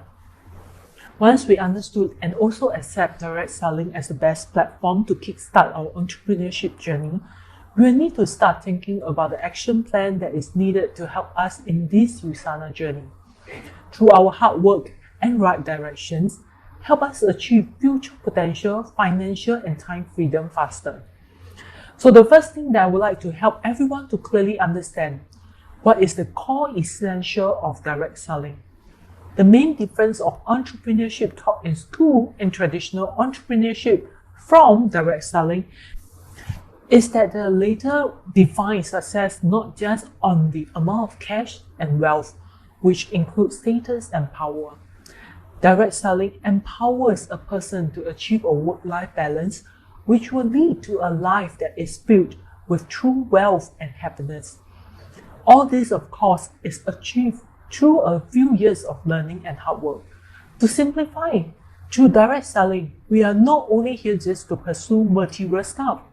Money is one thing, but what is important is that through all the experiences and learnings, it can help us to become a better person. And while doing that, we are able to help more people. Through direct selling, we can change our life and also help others to do so. This is a life-changing journey. Now I'm going to show you a very famous success curve. In this graph, you can see that the vertical axis represents time and the horizontal axis represents earning. So if you can see in this graph, at the beginning stage of your entrepreneurship journey, we tend to spend a lot more time and effort. We need to learn and also work closely with the team, correct? We even have to be on the field to get things going. So the amount of time spent tends to be bigger. And you will notice that comparatively, even though you put in a lot more time, the amount of earnings are relatively smaller. And that's only the beginning. It takes time to accumulate. So over time, like what we talked about previously, when you are doing continuously learning, improving your skill set as a core leader, building resources, and going out to build the ground with your teammates, you will start to attract more serious business builder. And when that happens, you realize that at the initial stage, when you invest 10% of the time, you'll be able to earn 1%. And when you invest another 10% of your time, you might create a 5% earnings. And the next time, 10% earnings. So in the end, when you invest 1% of your time, you will still earn 10%. This is the ultimate goal that we are hoping for in direct selling. And for you to achieve that, you need to have talent and sales growth. What we have always tell leaders, always put developing talent before sales figure. Always focus on capabilities rather than the team. This is an important perspective that a lot of leaders fail to see. To quote you an example, you manage to find a consumer, but this consumer doesn't want to build a business. But if you have great communication skills and it helps you to find business builder, they will definitely be a great consumer. So when we are talking about developing talent, we are focused on mentoring great business builder. They are able to duplicate this further. And when this happens, you will then truly enjoy financial and time freedom. So how can we achieve golden tipping point from the graph just now? To use lesser time to achieve better results. I have mentioned just now that we need to put developing talent ahead of sales and capabilities ahead of team. We all know that sales is of course generated by people. And like the example I quote you, if you find a consumer who doesn't do the business, comparatively, you find a business builder, he or she will definitely consume. Like what I have trained in the beginning. You must learn to be an effective communicator. Learn how to soften approach, understanding and to deliver your point across to meet the needs of the entrepreneurship of people. And when you are able to do so, start attracting business builders into your team. They won't just feel that Usana is a company with great products, but a company that is able to give them an opportunity to improve their lifestyle. With that, you will see greater commitment, and all you need is to help them with their mindset and positioning. Only when more business builders and through team effort, you will feel that it is much easier to progress. So up next, we are going to focus on how we can quicken our pace to achieve that golden tipping point. So in the second part, we need to communicate with our teammates who are at the beginning stage of their Usana journey, telling them that we are doing to help them to improve their skill sets in understanding the product, the business, and also the direct selling industry, the kind of business model it is. We also need to help them learn the competitive advantage of direct selling. And if you are able to set this straight right at the beginning, this will definitely quicken the space towards success. So for part 3, you will need to focus on executing the various stages of training in developing core leaders. Through training, you will want to get them to work closely with the team, and from there to learn how to operate the business. Once you have completed instilling the right mindset and perspective, you will then build up on basic skill sets such as warm-up activities, ABC, and follow-ups, etc. So once the teammate has equipped themselves with all these basic skills, it's time to put them into practice. They will then have to start accumulating experience by continuous execution. And this way, it will help you to understand the full operation of your Usana business and also concurrently build up your own team of serious builders. So once you have built a small team, you will then learn how to play the role of core team leader, or even towards your goal of becoming a full-fledged leader. To put it plainly, through the different stages of a business builder, you need to learn and equip yourself with the needed knowledge, and the same in providing all these resources for your teammate in learning and executing. So it is important that you segment the various trainings and resources needed for each stage so that it is clearer and easier to coach your teammate. So the next step as a leader, you need to learn how to create more resources for your teammate to leverage on. Things like home meeting, prospecting events, getting started training, core team meetings, etc. Things that can help support your teammate to execute their task perfectly. A special reminder, in direct selling, it is important that as your team becomes bigger, the more you need to ensure that you build supporting home meetings or team trainings, because all these are like your extended hands. When your team are small and manageable, it is easy to allocate your resources. But when your team grows bigger, you will have to depend on such home meetings and trainings to allocate resources to support one another. So you are working to build your team. You also need to come up with a well thought out training system to support this growth. Trainings needs to include events that are meant for prospecting, trainings that are meant for retaining, trainings that are meant for skill set learning. These are important steps as a leader to start developing more A roles within your team. So if you already have a system, great. Let's make it stay relevant. If not, please start working on it. I would like to repeat myself. Our direction is very clear. Direct selling is not all about earning money, but to leverage on this platform to help people to achieve potential through health and through wealth. And for us to achieve that, we will need to achieve these few points. Firstly, we need to understand that continuous learning is our only way to improve life. Only when we do what we were taught are we able to achieve success. I always say, only through a thorough, complete learning will you be able to duplicate perfectly. And I believe a lot of leaders will hope to cultivate a great team culture. So please allow me to share with you some tips in nurturing that. If you want to nurture a good learning culture within your team, why not focus on these few points? Write them down. Number 1, to cultivate a good learning habits, firstly, the leaders need to lead by example.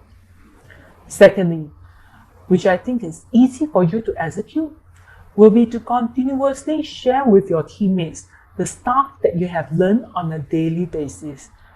This is to show that you are able to achieve what you have today is because of your continuous learning and upgrading. And number 3 is to recognize those who have put in tremendous effort in learning and also achieve some personal growth. Usually in team recognition, we always place emphasis on rank advancement, etc. But we should also need to recognize people who learn in order to cultivate that culture. Not necessarily do we have to achieve sales growth, but perhaps you can see a great improvement in the people that do their prospecting. And the fourth point is to focus your resources on people who are willing to work closely together and learn. What I'm saying is that priority should be given to those who are willing to work with you and the team.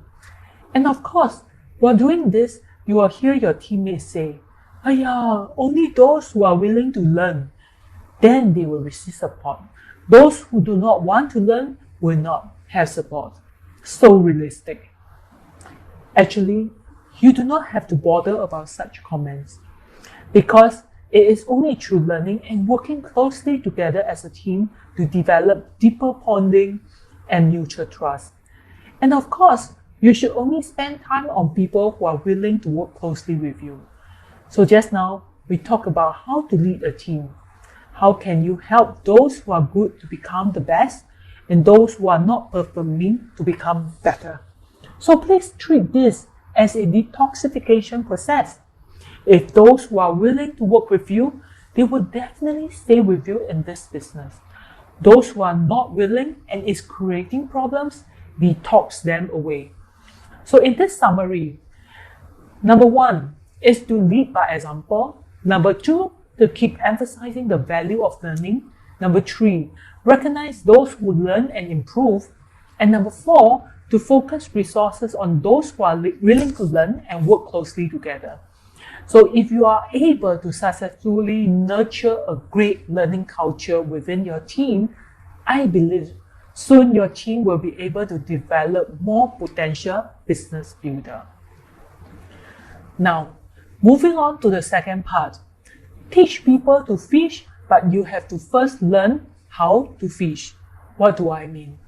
When you start teaching someone how to make money, it will be the time that you start earning. Meaning, if I would like to earn $10,000 every month, I will need to coach a few teammates that are able to earn $3,000 to $4,000 per month. And if I want to improve my earnings per month, I will have to coach even more teammates to help them increase their earning to $6,000 to $7,000 per month, correct? So in direct selling, you need to not only know how to make money, you must also learn how to coach and develop teammates to achieve what you achieve.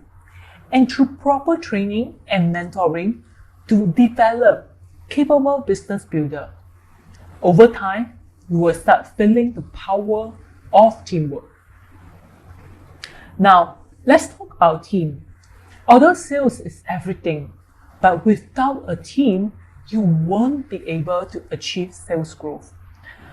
So we talk about developing talent ahead of sales and putting capabilities ahead of team. If you have sales, it does not necessarily mean you have a team. But with a team of great talents, you do not have to worry about sales. So in order to achieve your goal of potential financial and time freedom, talent and sales are your left and right leg.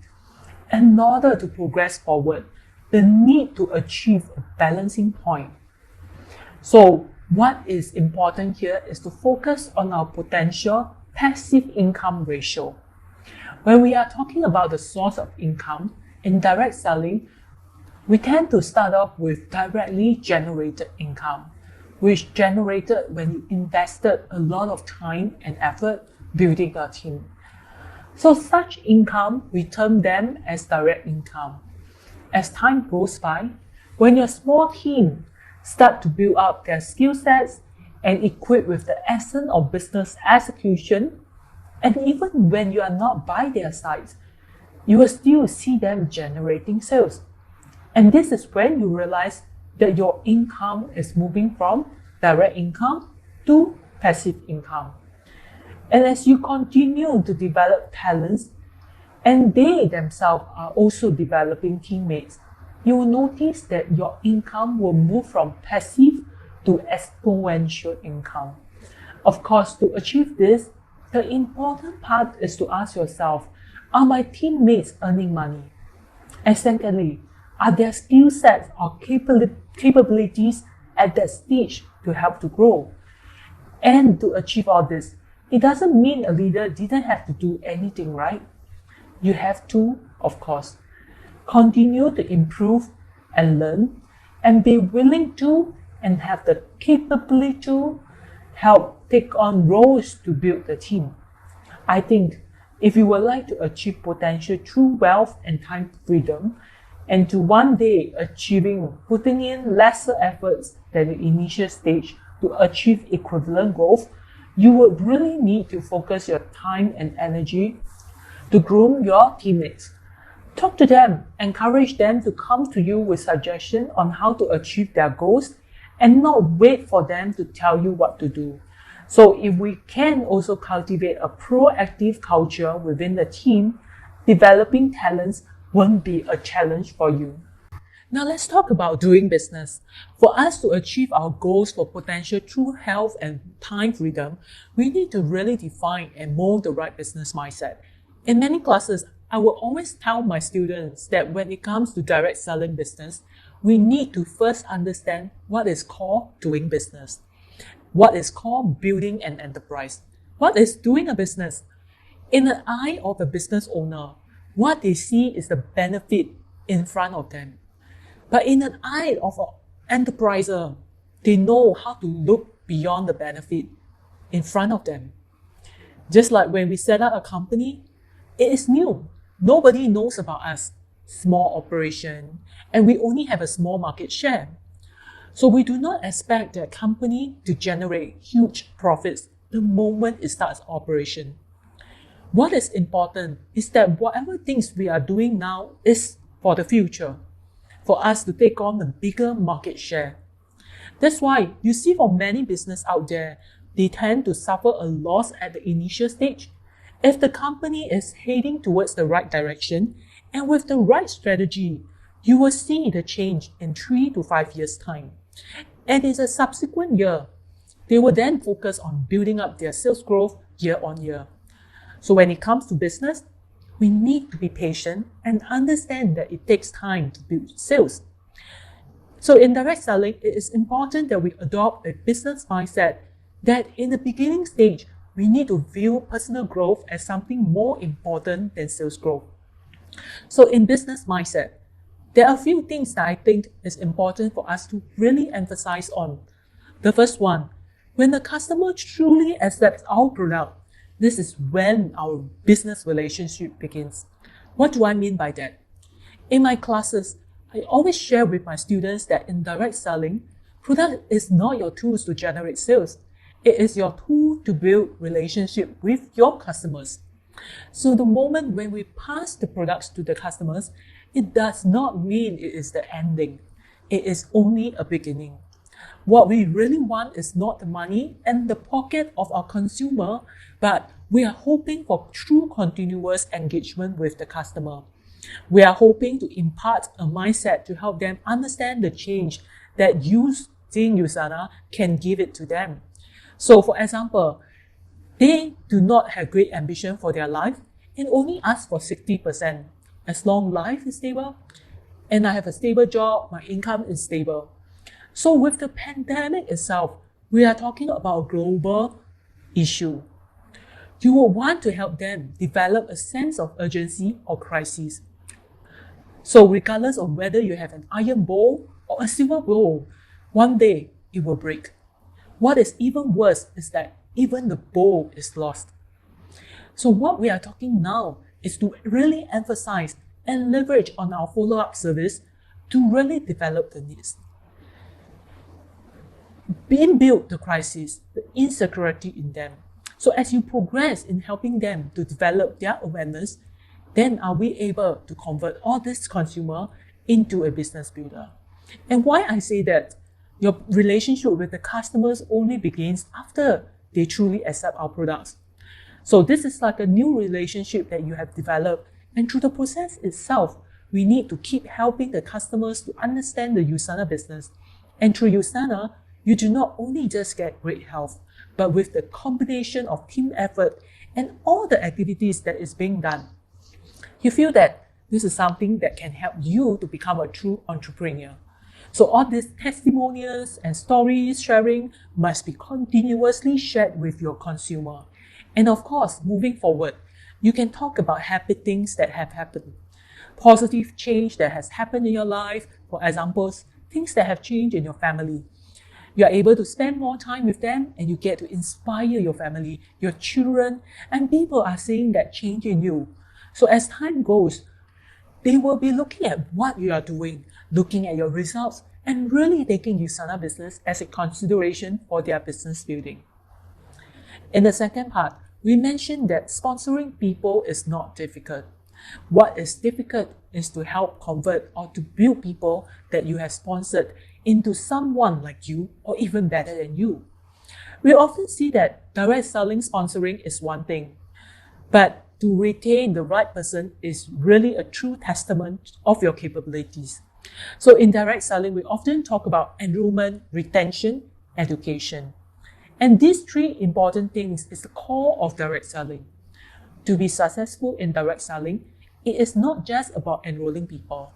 What is really your ability to duplicate people who truly values the essence of Usana business and to really understand that Usana business will be able to give you opportunity to many others. So this will strengthen their mindset and their belief in direct selling. So aside from learning and developing your new teammate, the next step is to really coach them into talents. So in this way, you can expand and solidify your team strength and help everyone to achieve success. For their part, we not only want to be a talent in direct selling, you would want to be an elite in direct selling. To be honest, direct selling business has been around for almost 60 years. So through development itself, I believe you have helped a lot of people to change or improve their life. So at this moment, in this competitive environment, I personally believe that direct selling industry, if you are managing it well, you are not only able to earn money, but also helping people around you to really change your life. So what you are doing now is to really to lead by example how your life has changed. This is even greater than money. When you talk about money and wealth, it is used to enhance the way that we live. If we are all out to fight for money, but our standard of living does not improve, and same time we have to sacrifice our time with our family, friends around us, then I don't think this kind of money is worth earning. Of course, there are people who are willing to go and earn it, but I believe among us, those who really want to earn, we need to earn it in a way that really enhances our life. So how can we in this industry become the elite? It is not just about understanding the core value of direct selling. It is more on how we can integrate direct selling into our lifestyle and to help everyone to know that by doing direct selling, I'm not here just for money, but through this industry to help to develop a better self. So these are what I think is important to strengthen the business mindset. So secondly, I would like to talk about macro perspective. To have a holistic perspective, we need to see that in three different angles. Firstly, it is the level of our learning. So for us to attract people of higher potential, higher quality, highly educated people, we need to first help ourselves to become better. I often hear in the past that direct selling used to help poor people to have the opportunity to become better. But now, the future of direct selling is for people who have the condition to fasten their pace towards success. I believe you have seen people who have been doing that for the past few years. More and more people with better quality or of higher caliber coming to do direct selling to improve their lifestyle. And among them, there are also people who are in their midlife and decided to take a switch in their career and choose direct selling as their platform. Among them, there are also traditional business owners, high flyers, and some of them entrepreneurs. And they are all welcoming direct selling and walking towards it. So in order for us to attract the right people, someone that is above your level, it is important that we not just talk about how much money you can earn by selling the products. We are not going to talk all about how much they can earn by selling soya sauce. What we are going to talk about is the macro perspective of this Usana business. In our conversation with people like them, we need to talk about the industry trend and be able to convince them why direct selling is a better option when it comes to entrepreneurship. And I believe that through continuous learning, you will be able to come up with your own script, own communication method that will be able to help you attract people of a higher status from you. Secondly, is to widen the way that we operate, not just focusing on result, but to be able to come up with a system. In the past, when we talk about system, we always talk about company, products, and compensation plan. But today, in direct selling, we should be talking about culture, model, and system. So when we talk about model, we are talking about business model.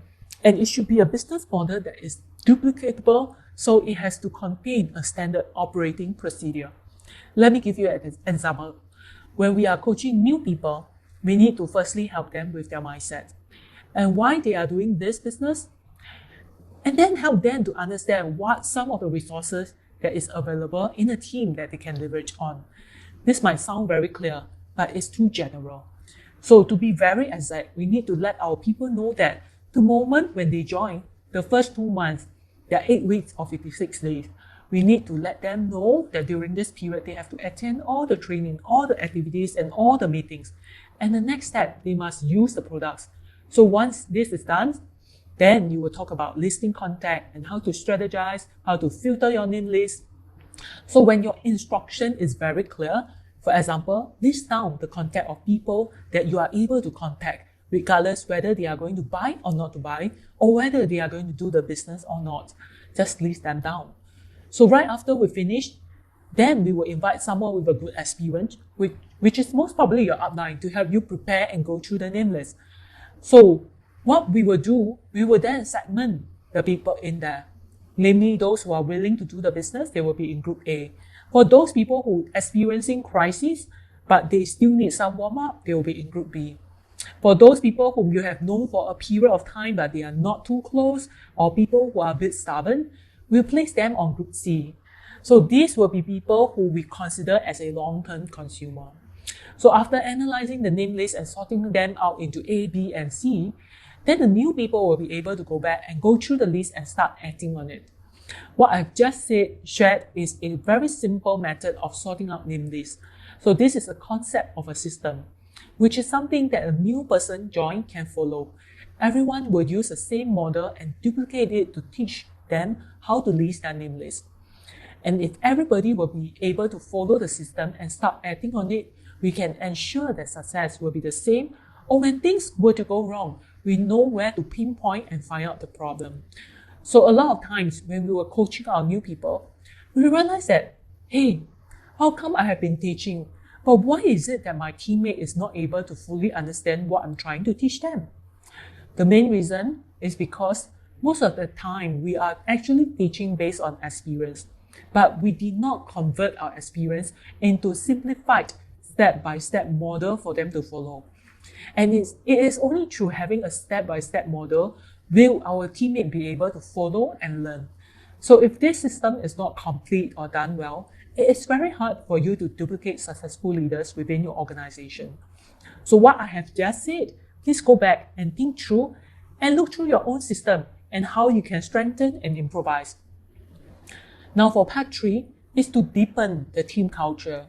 Team culture has a very silent influence on everyone. We often say that money retains people, but it is the culture, the environment that retain the heart. And to nurture a team culture, it takes time and effort to build it. Every culture will have its imperfections. Let me give you an example. So if we did not purposely create a sense of culture normally in a team, what will happen is a development of family culture. What does a family culture mean? It means that everybody is working very closely together. Their relationship is very good. You are good, I'm good. So during a situation where your sales is not doing very well, what will happen? You will realize that when the culture is more like a family, if you have done well, everybody will applaud for you. But when you didn't and you are not performing, nobody dare to be frank with you because they do not want to spoil the beautiful relationship that they have with you. So instead of saying things that will help you grow, everybody decided to avoid it. It is very hard to leverage on that to build relationship and to help each and everyone to grow and become better. So in this condition and environment of what we call it a family culture, it is not wrong to have it. It has good points, but it also has bad points. I see that a culture must be cultivated on purpose. Like what we have said just now about culture. So within the team, the culture of learning won't automatically be formed. So it is based on your effort to slowly cultivate it, to influence their behavior. So like what we said just now, in order to cultivate it, you will need to set by example, and then you need to keep telling people about how good learning has benefited you, and recognize people and allocate time to people who are willing to learn and work together with you and the team. This way, we can cultivate a culture that is what you really want. So as a leader, you need to set what kind of culture you will want within your team. For example, like what I've just said about a learning culture. Secondly, I think what is important within a team is to have a culture of gratitude. I think this is a very important element. And thirdly, to create a culture of giving. In a team itself, people do not ask what the team can give me, but to always reflect on themselves and ask what can I contribute to the team. Willingness to contribute is a culture that I deem as the most important. So we have all this being in place, you will be able to build your team and in the process to help cultivate a good culture that you really want. With a better macro perspective of how you are going to lead the team, for example, to increase to the learning attitude, to expand the way that you operate and to deepen your team culture. I believe all these are essential factors that will be able to help you achieve the goals that you have set right at the beginning. So now we are going to talk about market perspective. We are now living in a society where there are a lot of information and a lot of things that we can do.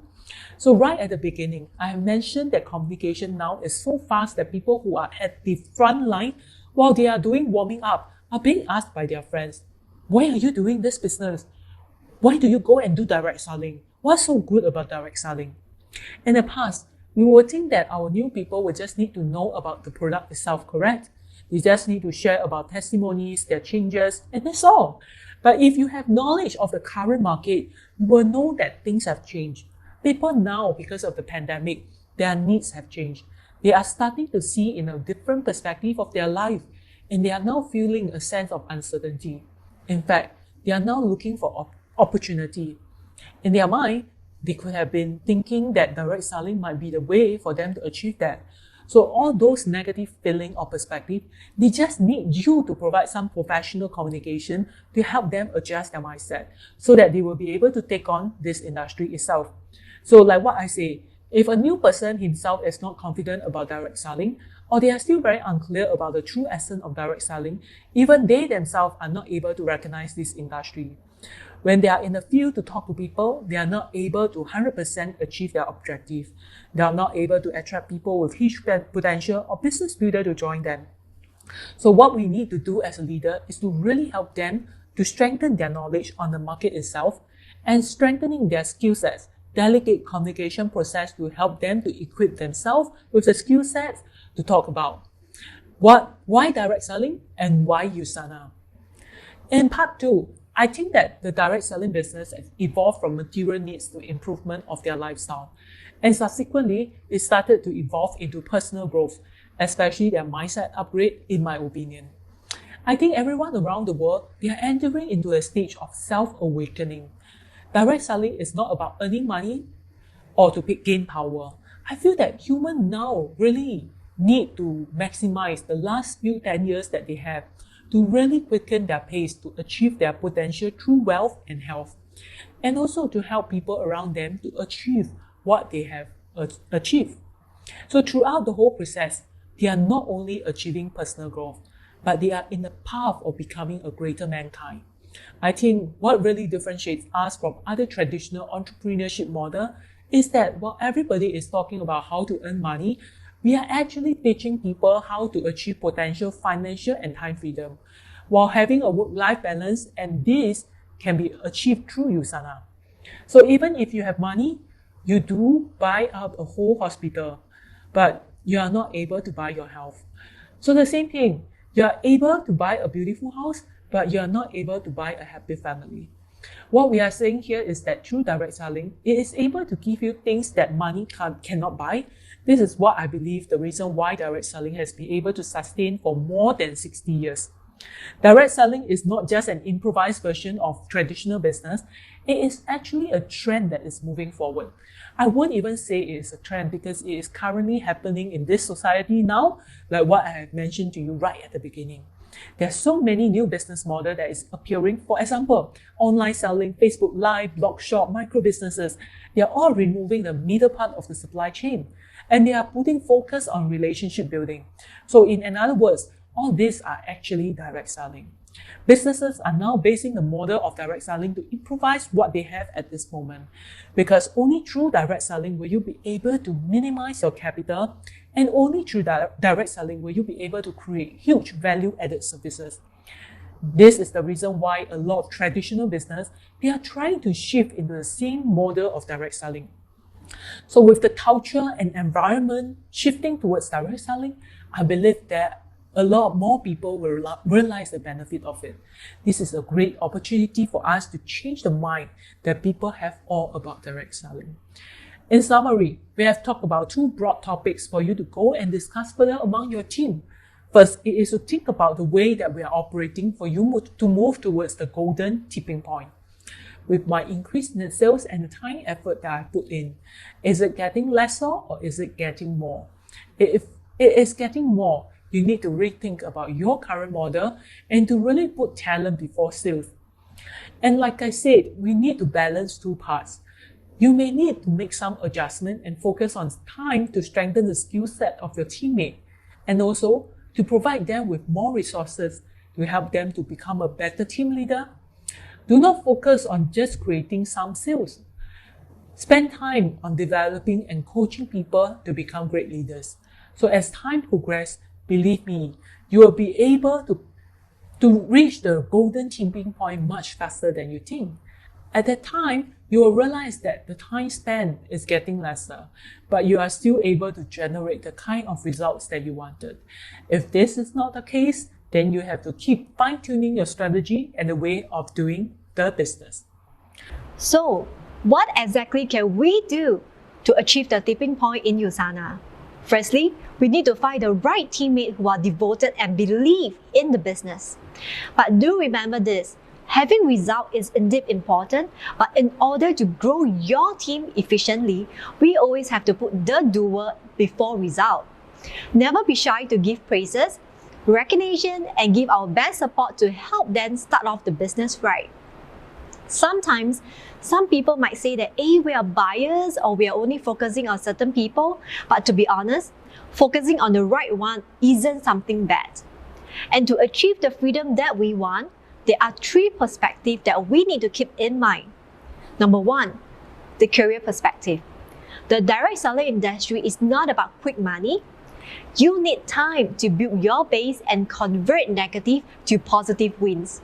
We have been talking about converting your preferred customer to distributor all this while, but how exactly can we achieve that? Through every service that we provide, that is the chance to increase your customers' awareness on the current crisis that is happening globally. Letting them know that having a second income or a plan B is really very important in all our life now. And besides that, it's also a great chance to let them witness your changes on every meetup. So not just about your health, but your personal development, your lifestyle, and etc. And the second one will be macro perspective. In the past, many would think that only the poor will venture into direct selling, but now, the time has changed. More professional or even business owners are having a career switch towards the direct selling.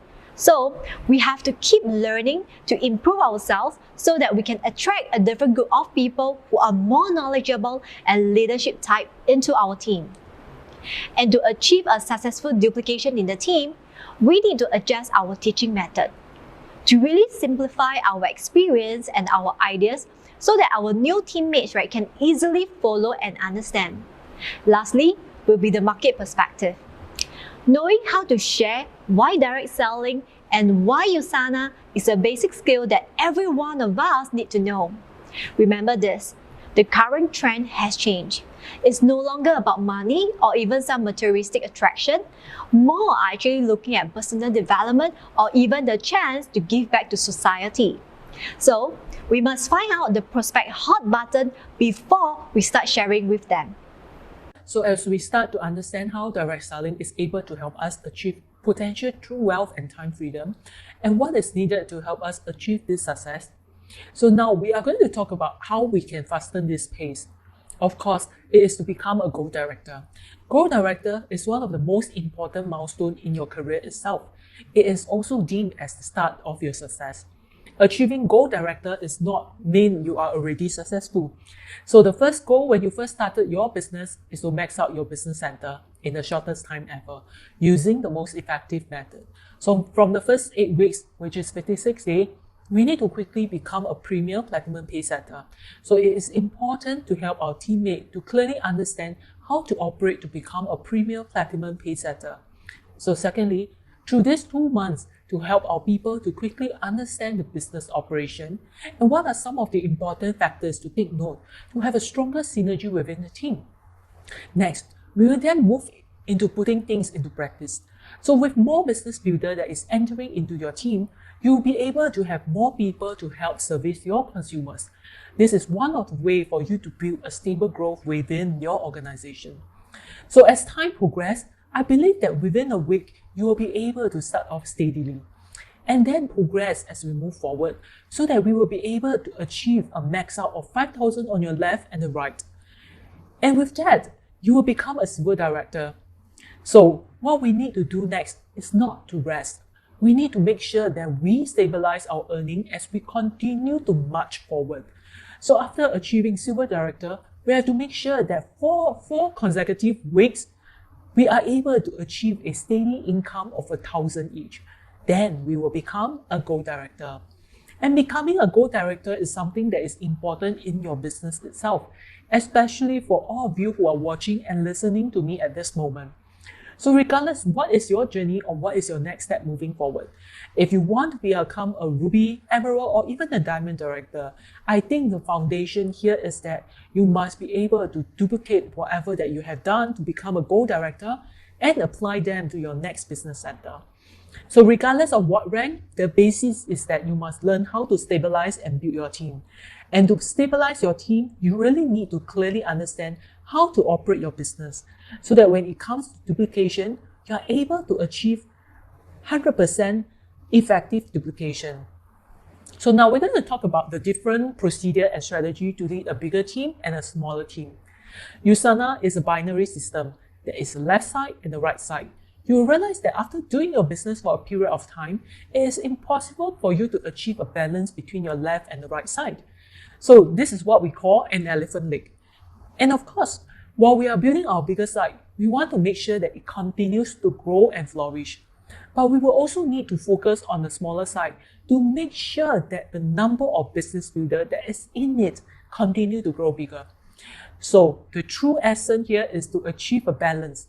It is not to make the bigger side smaller and the smaller side bigger. I need to make sure that every one of you understand. Let me repeat again. Balancing is not to make your bigger side smaller and your smaller side bigger. What can we do to help our smaller side to become bigger? For you to do is to really find serious active business builder and to increase the number within your small team. So the difference between binary and stairway breakaway is that even a consumer, they can contribute SVP to your business. So even though your small site might have a lot of people, but it does not necessarily mean that there are a lot of business builders. I remember as a new person who joined during their first 2 months, most of the people will want to become a premium platinum pay setter. And for some, their motive is just to consume more Usana products. And it is important and crucial that during this 2 months, you as a leader help them to truly understand direct selling, the perception, the attitude, and the potential in it. So this will help you to quickly convert people who initially wanted to take products into a serious business builder. If they are really here for the business itself, we hope that during these 2 months, 56 days or 8 weeks, to really help them. understand the true essence of this business and how to operate.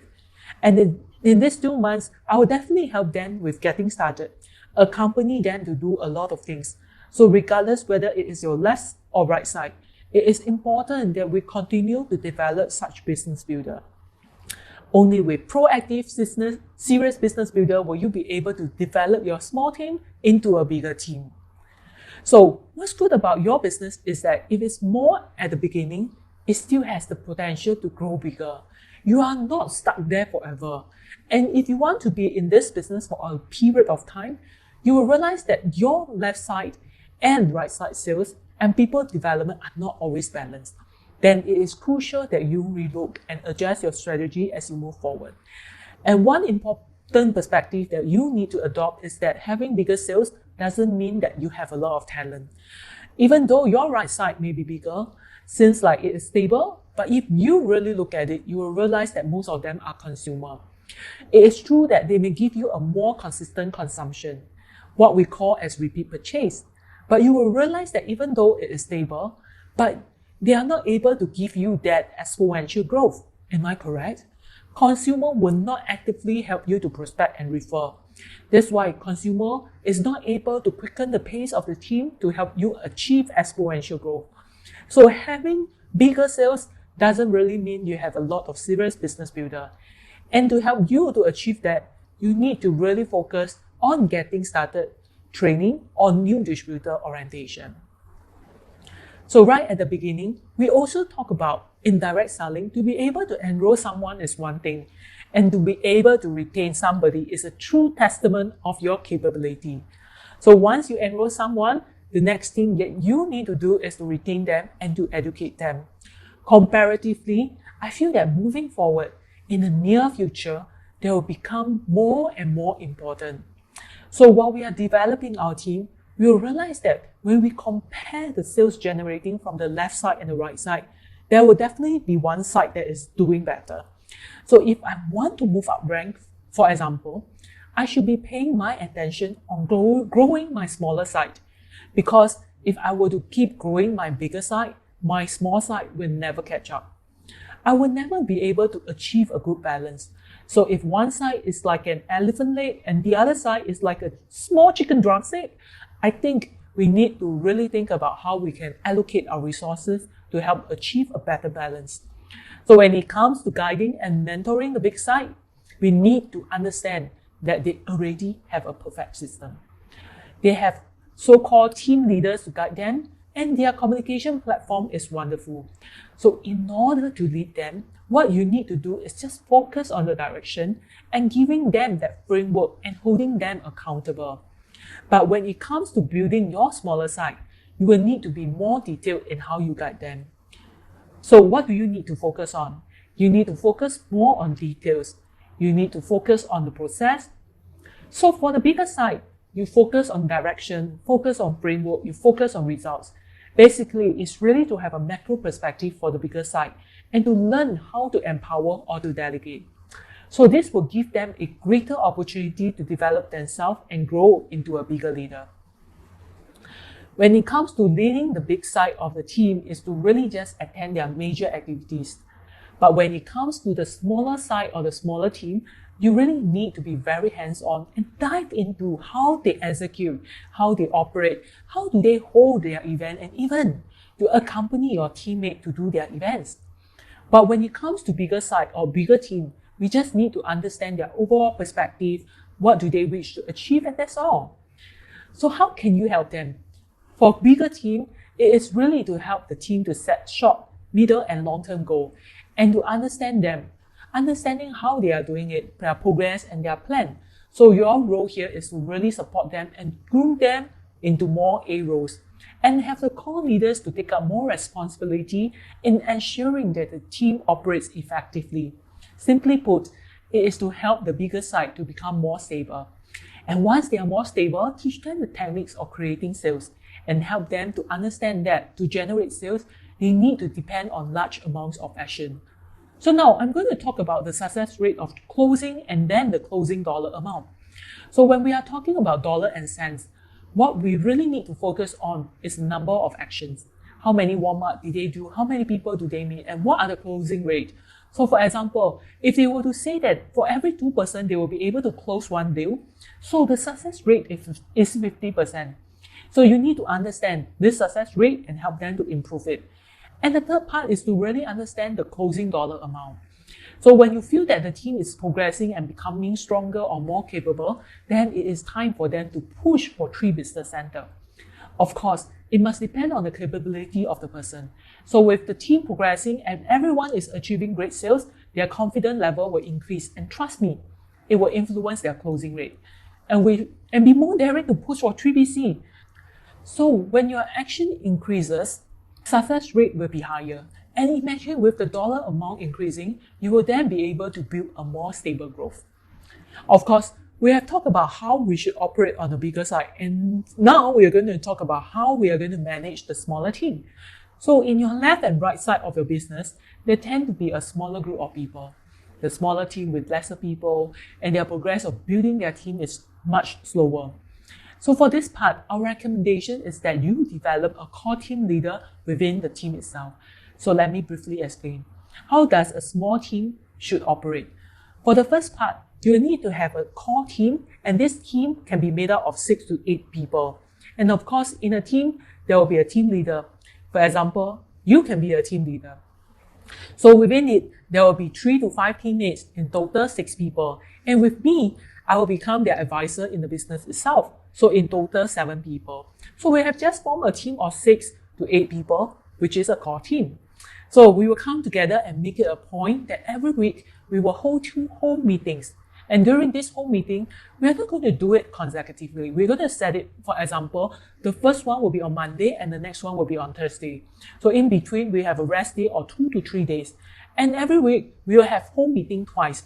For example, I can do on the Monday and a Thursday, a Tuesday or a Friday, or a Wednesday and a Saturday, regardless what it is. And during every home meeting, it cannot be more than 2 hours. And in these 2 hours, we're going to split it into 4 equal parts of 30 minutes. For every 30 minutes, we'll focus on specific topic. So for the first 30 minutes, we will focus on what are some of the activities that the teammate has been doing for the past 2 to 3 days. To give accountability to the teammate, we're asking them to give an update.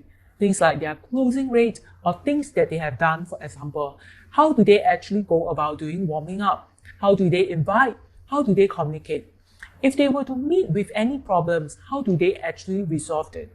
So during this 30 minutes, it will be focusing on how they prospect. For the next 30 minutes, it will be focusing on basic training. Because the duration is not long, you only have 30 minutes. So during this time, we will only focus on one simple topic. So perhaps you have noticed that the team are not doing well in prospecting. So in these 30 minutes, we will focus on training up the team on how to invite. Now for the third 30 minutes, they will be updating their progress towards their goals and what is their plan. This holds them accountable for what they have set out to do. So they need to state exactly in the past 2 to 3 days, the number of invites that they have done, the number of warm-ups they have done, the number of follow-ups. So when you talk about planning, what do they plan for the next 3 to 4 days? What are they going to do to achieve their goals? So in the third 30 minutes, basically is to get the team to reflect on their current performance and then come up with action plan on what they need to do to catch up with their plan. And for the next 30 minutes, which is the last 30 minutes, it is to focus on providing information for a team.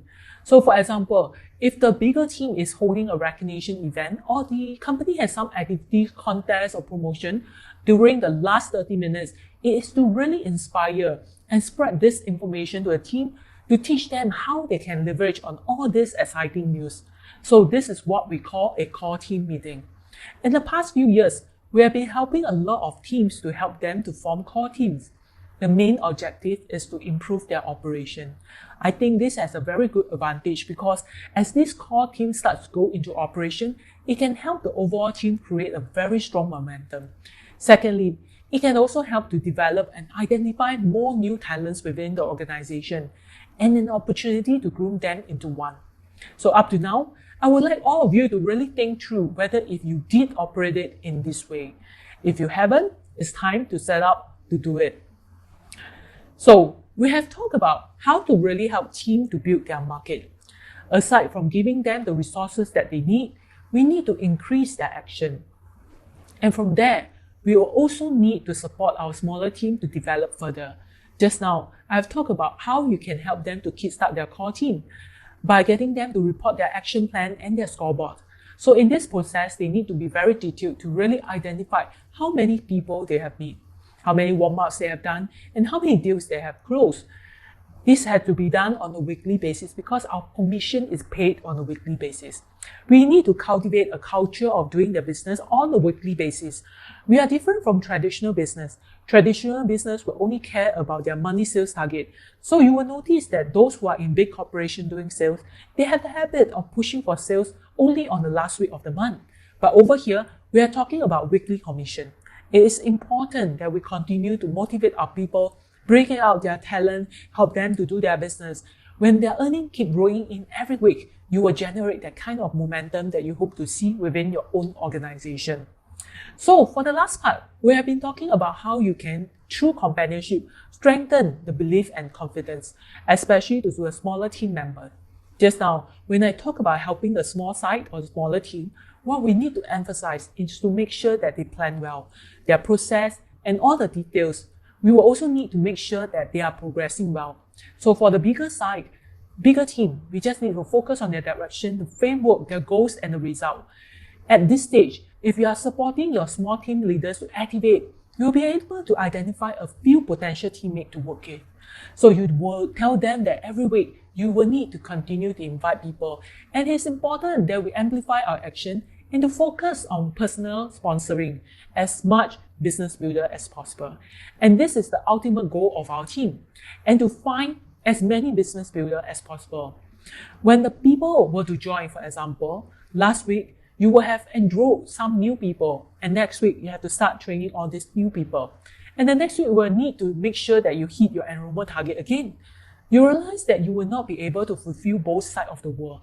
So at this time, the leader will need to go in and help. For example, you can tell your new teammate, all you need to do is to enroll people, and once you bring them in, I will help you to activate them. You will realize that once the work is being split, things will get better. These new people, they will then be able to focus 100% of their efforts in sponsoring people, finding serious business builder, and not having to worry about training up people or retaining them. So we have more action and more potential A role that is being developed within the team itself. You will notice that this smaller team will slowly grow and evolve into a bigger team. Sooner or later, both your left and right side will all be elephant leg. So in this part, we really talk about how you can take control of the operation to really help you or your teammate to become a solid goal director. So for you to become a goal director, it is not just having a balanced, stable development for yourself. You will also need to create a team of our own. And to help support this, you need to create more potential business builder, more opportunity to grow. So once you reach the stage of a goal director, please bear in mind, you are no longer a teammate. You are a leader. You will play a crucial and important role within your organization. And this is what we are going to talk about, core team leaders. So the title of a core team leader can be a little bit awkward. It is what we deem as an essential role within the team, but in terms of rank title, they may not have the power or authority to lead someone. So for some core team leaders, they may feel a bit awkward because they are not considered the highest team leader within their organization, yet they are being selected to lead the team, and yet fulfilling the requirement of the leader. So you will often hear a lot of complaints like, oh, I'm not the top team leaders of this organization. I do not have a lot of power, yet I must fulfill so many things that is required of me. Why can't I just be like in the past, just rely on my leaders? Please bear in mind, once you reach the level of a goal director, you are a leader and you are a core team leader within your organization. So there are 3 important mindsets that we would like you to adopt. And you can treat it like a gift bag that I have for you. Open it up anytime if you need something to remind yourself that you are a core team leader. So the first gift that I'm going to give you is that once you become a goal director, you have no right to have negative emotion or thoughts. You have no right to complain. Once you become your core team leader, all that you need to think about is how you can help your team to become better. This is the first gift I have. The second that I want to give you is always think in the bigger picture. Whatever things that you do, your personal gain shouldn't be placed before the team benefit. So always think in the bigger picture. And the last thing that I want to give you, don't always care about what the team can give you. Always ask yourself what you can contribute to the team. Is it through continuous learning to strengthen your skill set? So that within the team, my contribution and value will become bigger. So when that happens, only will you become a great core team leader, but you will also have become a great overall leader. What do we deem as a great core leader? It is what we call a small A role. It is a role before they truly become a full-fledged A role. So what does a great A role means? It really depends on how they support their upline and activate their downline. What do we mean by supporting the upline? So you can simply digest it as understanding the team, the leadership, and leverage on what they have to help you to develop your business. So if I'm a small A role, I'll be thinking that I'm no longer a teammate. At this moment, I need to know how to take up responsibility, which includes solving problems within my own team itself. If I'm not able to handle it, I'll report upwards and have my upline to help me. When my team has new members, I'll be the first one to help them and guide them and to get them started effectively. This is the expectation that your upline has for you, hoping that within your own team, you'll be able to take up the core team leader's role. And this is called supporting upwards. So what do you mean by activating downwards? Activating downwards is more focusing on how all these core team leaders can lead their team to execute their action plan. So this is what a lot of key leaders are looking out for to determine if this A role will become a great leader. To become a great core team leader, this person must know how to play 3 important roles. The first one is to be a substitute for your leaders in execution. The second is to be a substitute when your leader is not present. The third role is to be a substitute when it comes to communication. These 3 roles are very easy to understand. Of course, the first, substitute your leaders in execution. So after discussing with your team leader, and of course, in between there'll be a goal that is being set and some action plan that is needed. What do you need to do? You need to execute it by leading your team, to leverage on the resources that is given, to execute it so that you can achieve the goals regardless whether it is to increase enrollment or to achieve sales. So the first role is to become a great executor for your leader. The second part is what we call a substitute for your leader when he is not present. If you were to watch those action movies, you will notice that some famous actor hired a substitute to help them perform some dangerous stunt. So to find a good substitute, the basic criteria is that they need to look almost similar, right? What I'm saying here is that if the leader is not able to be physically present, the core team leader will then be able to play a substitute role or an acting role. When the leader is around, he will be the leader. And when the leader is not around, you will have to be a substitute as an acting leader. Of course, you will not be able to duplicate 100% of what your leader do, but at least you can achieve about 70 to 80%, right? As long as you are able to execute and achieve things, as you move along, you will realize that the more you play the role as a substitute leader, the more you are becoming one. You will start to develop your own character, your own personality, and the way that you lead, because whatever experience that you have will be different from that of your leader. And while you are doing so, please tell yourself, it is okay for you to be a substitute. Even though nobody knows your hard work, nobody thinks about you, but after a while, you will realize that you will grow to become a bigger leader. So the key role is to be a substitute. When it comes to communication, it is more on having the empathy of understanding what your leader wants. We often say that core team leader and their leaders are like soulmate and have telepathic connection. In fact, it is not upline and downline relationship. It is more a on-par communication. A lot of time, our leader will not be able to be by our side. Most of the time, when you are a substitute leader, you will often think about, in this situation, what will my leader do? And in this situation, what I will hope he will do. You will feel that your leader will have this kind of expectation for your team. If I'm able to do it and fulfill his needs, how can I help my teammate to achieve that too? These are the 3 criteria to determine whether if you are a great core team leader. The first one is to have a broad perspective. The second, strong mindset. And third, going beyond expectation.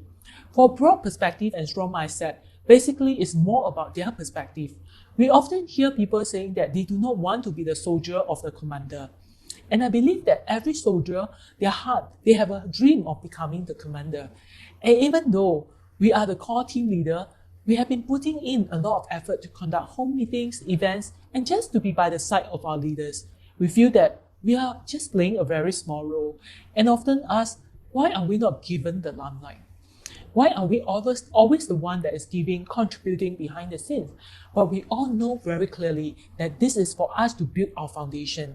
It is as if you are trying to learn to pick up judo. You need to have your foundation trained well. And to achieve that, we have to continuously learn from experienced leaders. Learn how do they lead a team. Learn how did they operate. I believe that one day you will be able to become what you dream of becoming. And of course, to do what you have to make sure that you always go beyond expectation. This is like what we have mentioned just now. Understanding what your leaders want. We cannot always depend on what our leaders remind or instruct us to do. We need to spend more time to do more proactive thinking and always actively searching for challenges that our team is facing and help to come up with strategies to resolve it. If not, bring it up to upline and discuss it together with them. Not to throw your problems to your upline and ask them to resolve it for you. So if this is your problem, you need to resolve it. You can provide your opinion on how best to do it. So always think it in this perspective. If today I'm the leader, what will I do? And of course, I believe that if you are a true leader, you will be able to lead the team well. In this part, we have clearly defined what exactly is a core team leader and their positioning and the mindset that is needed in order to do their job well.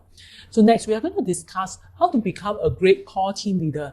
And this is how you lead upwards and how you lead the team. When it comes to leading upwards, there are 4 important dimensions that you need to understand. Firstly, is your value. Secondly, is your collaboration with your upline, including how you execute things. Thirdly, is your loyalty. I believe within the team itself, underneath a great leader, you will have a lot of great core team leader. Every core team leader will have different functionality and their values will be totally different. There will be some who are exceptionally good at doing sales, but there are also other core team leaders that are very good at operational execution. Within a team, you can have different values coming from different people. What is important is that we leverage and maximize the strength from each core team leaders and to help them to grow. Now for the second part, collaboration. Previously, we talked about underneath excellent leaders, there will always be a lot of great core team leaders. And we really need to look at their execution. When we talk about execution, it is their attitudes towards their goals. And lastly, loyalty. When leaders communicate with their core team leaders, they will need to be able to identify problems or challenges that these core team leaders is facing. For example, when I'm talking to my leaders, I say, there are so many competition out there within the market. Sometimes we also feel that is direct selling really a business for us? Is this really a better business model option for us? Okay, I feel some of you would have said that because you feel that you are being a core team leader, it's important for you to report whatever things that is happening and to be honest, to show that you are loyal. But in a leader perspective, when he hears what you have just said, you'll be thinking that your commitment and loyalty to this business might have become shaky. So when we talk about commitment or loyalty, a smart core team leader will tell their team leader, hey leader, at this moment, I noticed that there are some strong competition out there, but I still believe that direct selling is still our best choice. It's not only our best choice. I feel that in this life, I'm able to be introduced to doing Usana business. I should feel very grateful. And most importantly, I'm able to learn from someone like you. Sometimes we do have some opinions or thoughts, but if you are a core team leader, you must learn how to internalize and digest all these thoughts that you have. Remember, you are no longer a team member. So a team member, they can say whatever they want, and when they have this kind of thought, they will just say that out without filter. But if you are progressing yourself into a core team leader, you need to learn how to internalize and then digest all this so that you can continue to progress upward. We talk about value, tacticity, execution, and loyalty, and how these 4 that I have mentioned is able to help you become a great core team leader. I think this is something that you need to reflect upon to have effective communication. Previously, when we talk about how core team leaders should communicate, it is not as an upline and downline. They are equal. But during a bigger team meeting, when you are a core team leader and feel that resources of the direction given by the overall leader is not going to support your team, the way you communicate to your leader could be in this way. You know, I feel that my team enrollment isn't doing as well. I feel that they are not confident. And I'm not sure that during this time, all the events and trainings should be prospecting oriented. In a way, you are feeling that your pace and the main team is not in line. And you hope that you can get more resources and training focusing on getting started.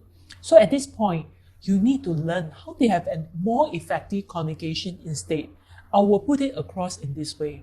On a one-on-one meeting with my upline. I hope to leverage on some of the resources within the big team to help my smaller group to strengthen their basic skill, instilling their belief and confidence. So if we can have some getting started training, in the long term, it will be helpful for my teammates to leverage on. The difference is that it is not sound like you are complaining, but it helps someone to understand where you are coming from. Over time, as you get familiar with your role as a core team leader, you realize that you will start to know a lot more things about your teammate. So it is important that you keep mum of whatever things that they tell you. It is to ensure that your team culture is clean and simple.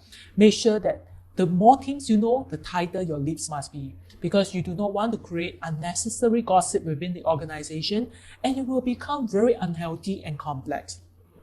Next is to build a good relationship. To be humble and prove yourself through your action. What do I mean by building a good relationship? Like what I have mentioned just now. When the leader is around, he will be the leader. In the sky, you cannot have two suns. Everybody will be burned to death, right? When the leader is not around, I'll be the substitute leader. And when he is around, of course, I will step down and let him take the lead. If he is the sun, then I'll be the moon. When we split our effort in this way, it will be so much easier. So when the sun is not around, the moon will appear to make sure that things are still going as it is. It is important to understand that being a core team leader, you are here to support and substitute when there's a need to. We need to be humble. But when we are doing things, we need to make sure that the action is loudly visible. So whenever the team needs help, we need to support and help them, right? But when the team receives recognition, it is everyone's effort. Even if you have contributed a lot. But no, you should give the recognition to everyone. It is the team effort. I'm just a small part of it. And I'm very happy to be part of this team. So in having this perspective, this kind of attitude, you will create a very harmonious relationship within the team. You need to understand that it is not that our upline does not have empathy. You might say that, how can, even though you didn't want to recognize me, but I still put in effort, right? Even if you don't think I didn't put in any effort, there's still a lot of hard work that I do. Why is it that my upline only focus on result? Why do my upline only see how hard we have been working? He doesn't see that. My dear friend, it is not that the process is not important. The process is part of your growing as a team leader. They, of course, must look at the result. Why? Because they are leading the whole team. And for every successful leader, they tend to be more goal-oriented. What do I mean? If you do not deliver result, how would I know whether the process that you are doing, is it right or wrong? How can I evaluate and improve it? Only when you have delivered results will I be able to determine if this process is right or wrong, and whether if we should continue doing it. So to become a core team leader, you need to cultivate what we call a goal-oriented thinking. Once I have set my goal, I will make sure that I achieve the goals that I have set. Your goal needs to be clear and aggressive. So now, back to the topic of communicating with your upline. It is important that when you are doing so, you need to learn how to think in the perspective of your upline and learn how to question and answer questions. Just like what we have discussed right at the beginning, always think, if I'm my upline, what would I have done? So this includes problems that you have met. So do not panic. Be patient. Just think one by one. Ask yourself questions. Have I dealt with this or experienced this kind of problem before? Secondly, why does it happen now? Thirdly, you will ask yourself, do I have the capability or the experience to handle this? And fourthly, if you do not have experience, who can you help to solve this problem? The fifth question, what can I do? So when you are thinking to resolve problem, always ask yourself this 5 questions. Let me repeat. What is the problem? Why did it happen? Can I resolve it? If I can't resolve it, who can help me? And lastly, what should I do? Once you know how to think, you'll be able to find the root of the problem. And in this way, to find the root of the problem, you'll be able to ask yourself more questions. So if I'm the leader today, what would I do? And you will realize that understanding the circumstances, most of the time, your problem will be resolved. You have now learned how to lead outwards. Now you must learn how to lead your team. The most important part about leading your team is to strengthen what we do in Usana. We sell dreams and we help them to achieve their goals. You need to help your teammate to see their future in you. You are their living example of whether they can achieve their dreams. So they have set for. So it needs to present a very clear vision and very clear goal. So just now, we talked about how to give the recognition to others and build strong relationship with your teammates. And those who are not able to achieve their goals, you will work together with them and help them to improve themselves. And what you need to do is to set example to gain the respect from your teammates. The top part is to take accountability and continuous improve yourself. So if you were to combine these two together by learning continuously and improving yourself, you will realize that your perspective is going to broaden and your ability will widen. And with the growth of your capabilities, you will realize that you will be able to take a lot more responsibility. And where everything starts to grow bigger and bigger, you will have the ability to lead and support your team, helping them to achieve one goal after another and taking accountability for one more and one more. The fourth part is to deliver positivity and learn how to remove negativity within your team. I think this is really, really important. So sometimes it can happen within the team itself because they do not understand the situation. So they tend to complain and say, oh, how come the leader doesn't come and visit us anymore? In the past, he will always come and help us and visit us. But now, is it because our sales are not doing well? That's why they are not coming to visit us? They only want to see great results. But when we are doing well, they are not going to visit us. And when this happens, it is very important that as a core team leader, you learn how to remove such negativity. There are people that I've seen that retaliates with anger. There are also core leaders who even add on negativity by agreeing with them. This only worsens the situation. They will say things like, yeah, I also think so. The leaders are not paying attention to us anymore. This is not the way to handle things. To handle it professionally, you need to quickly tell them. I think we need to really show appreciation to our leaders. Without them, we will not have achieved who we are today. We will not have the resources. We will not have learned from them. So how can we develop into who we are today without our leader guidance? I also miss our leaders. Why not give me some time? Let me see if our leaders have time and we can get them to come and visit us. So the moment I finish my conversation, I'll quickly give a call to my leader and say that, hey, during the meeting, the teammates, they were talking about you and they misses you. So why not? Can you come and see you are free these few days to visit us? Or if you have anything that you would like to tell us, it would be a great opportunity to motivate us again. How does it sound? So just now we talked about relationship, the bonding and connection that you have with your team leader. So if this leader, he has a close-knitted relationship with you, he will know what you are trying to hint. And immediately he will react and rearrange his schedule to find time to quickly meet your team. So he will say, okay, why not let me meet your team and see how we can get them to progress forward.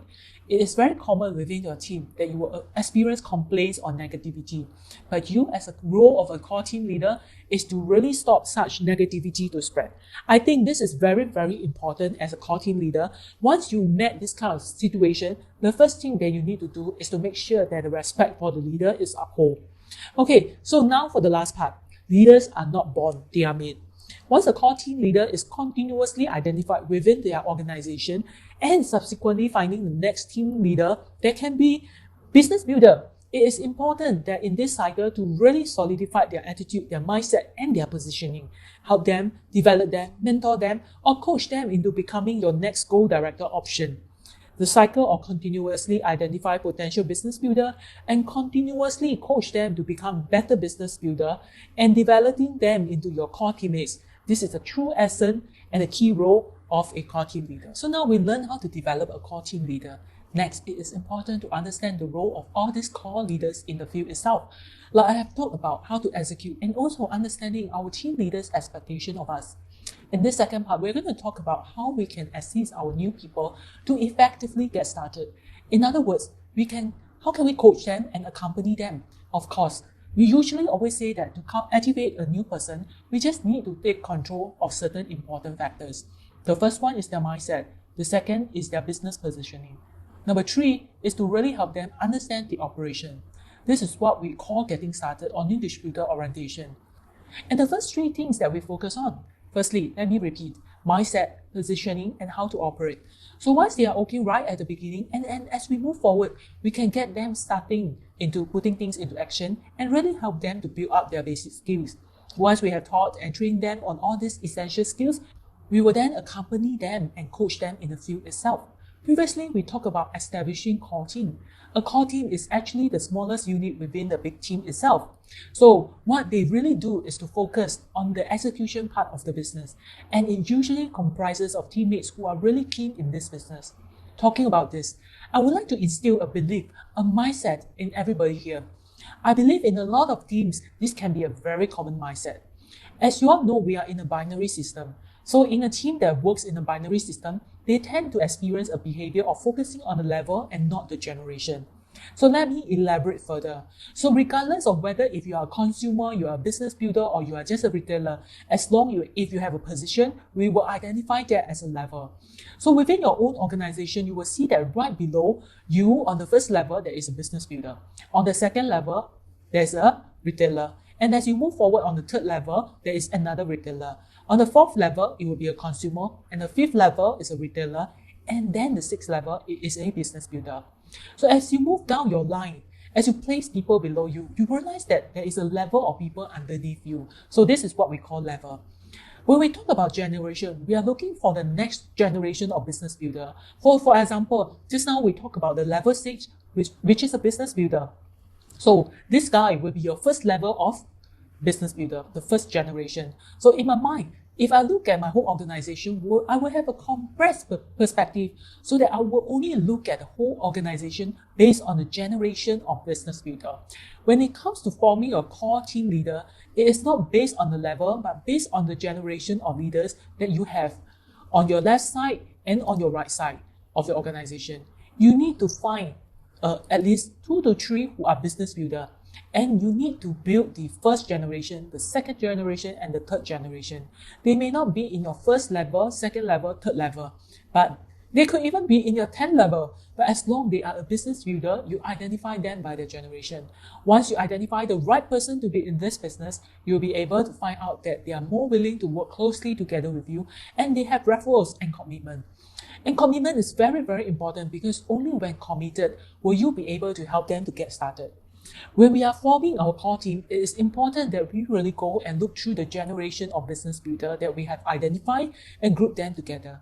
Every week to have home meetings twice and every time for 2 hours. This will really help those who are willing and committed to do this business to receive the resources to help them get started fast. Point number 4, we need to leverage on big meeting that is organized and support with 1 to 2 smaller scale activities on a weekly basis. Of course, during this pandemic situation, we need to shift all these activities online. Regardless of what software you are using, it is best that we use software that has video function so that you can have better connection. But if this is not possible, then we can only use voice call. I know that doing physical events will create that kind of energy, but doing online, you are still able to achieve the bonding and relationship building with your teammates. So at this time, we have no choice but to really leverage online and to help build our team. Once things get better, there is opportunity for us to do on-site meeting again. We need to quickly adapt to strengthening the bonding and engagement. And even in this situation, we still need to continuously host home meetings and even activities online. Point number 5 is planning to move up your rank. So just now we mentioned about if you want to become a stable goal director, you will need to max out your business center every week. And this can add up to a huge amount. What could be a simpler way? It is to look towards your organization and identify people that can work together with you. So what do we need to do? On one side of your business center, you have 500 on the left and 500 on the right. So when this happens, Together, you will have 1000 SVP. What do you need to do? Identify 5 people who can achieve 500 on the left and right side of their own. And of course, you must help them to achieve that. So imagine if one person can generate 1000 SVP and having 5 of them, does it mean that you already achieved 5000 SVP? I believe you understand the concept I'm trying to explain to you. In fact, to move up rank fast, you can leverage on identifying team members who can work closely together with you. But of course, you can use another method by accumulating all the sales volume points in your organization generated by consumers. But bear in mind, it will take you 3 to 5 years to achieve gold directors. The thing is that if you were to choose to do it in this way, you will realize that underneath your whole organization, you will be all consumer. Yes, your sales will be much stable, but it won't be able to help you to progress and move up the rank. So it will result in one situation. You will realize that you'll be stuck in gold director rank for a very, very long time. And for you to move up to become ruby, emerald, diamond directors, you will be very far-fetched.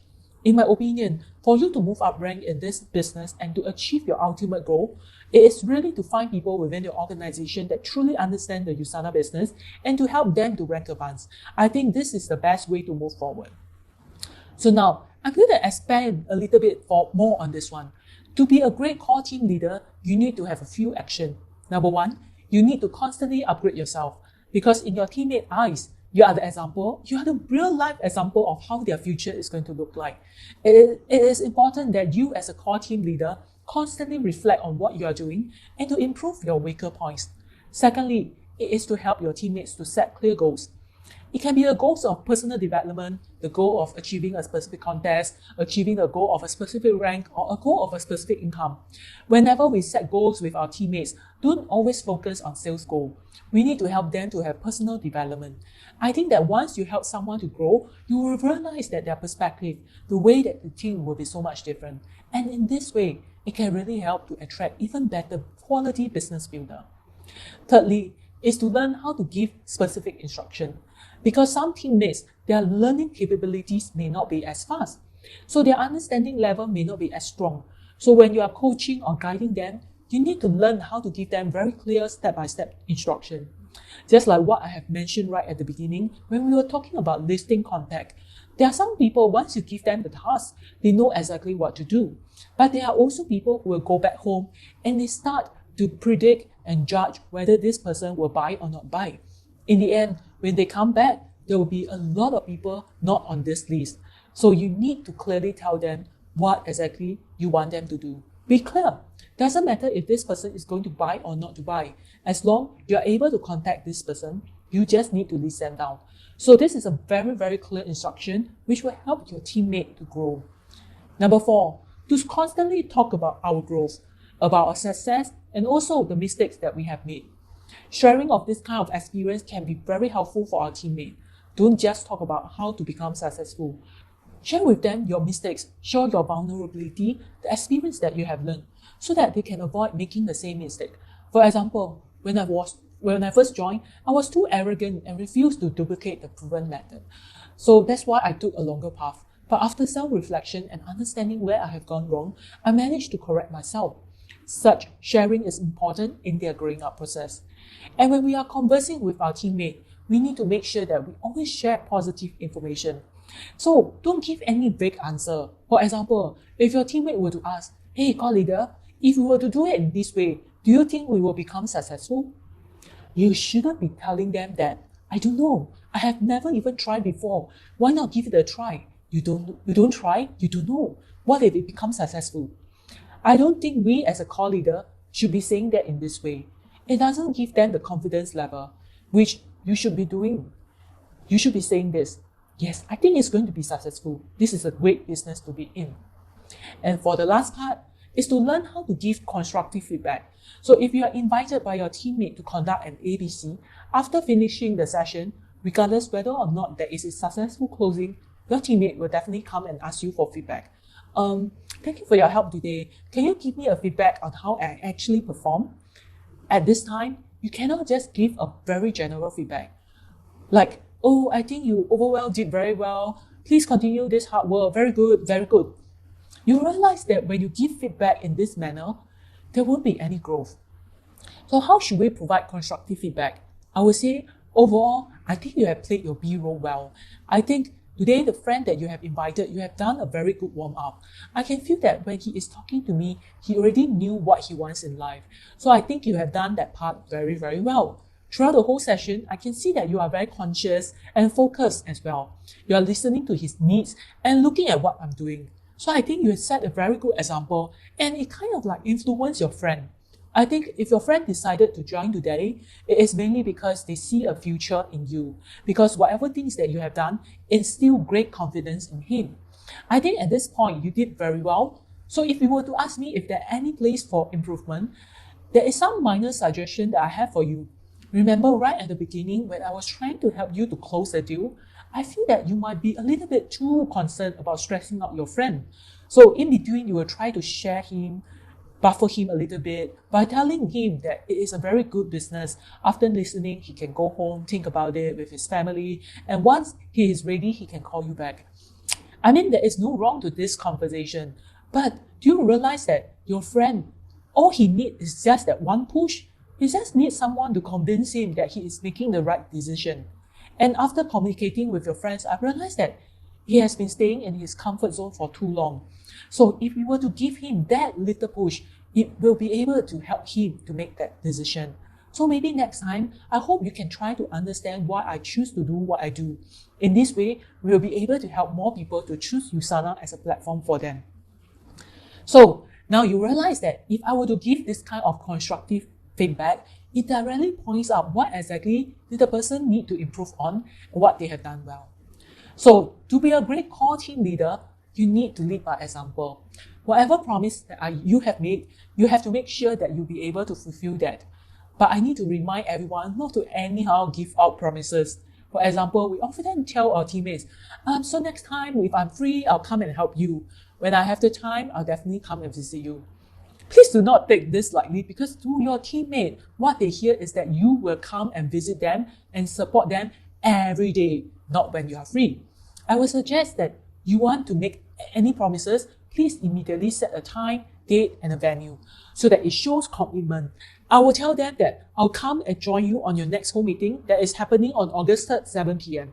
In this meeting, I'll be here to guide you on getting started. Please, do not ever say that when you are free, you will visit. Because if you do not fulfill your promises, the respect that they have for you will drop. So now, building great relationship with your teammates and sometimes to also create healthy competition.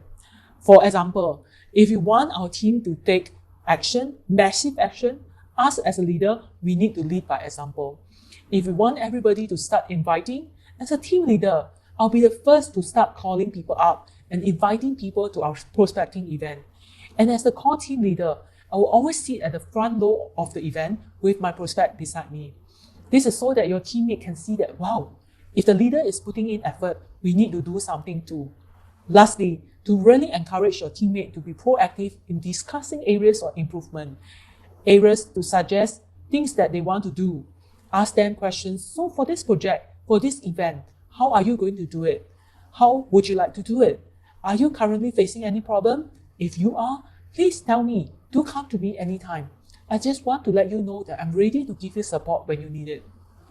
So by getting them to be more proactive, it will really help you to develop the next generation of business builder.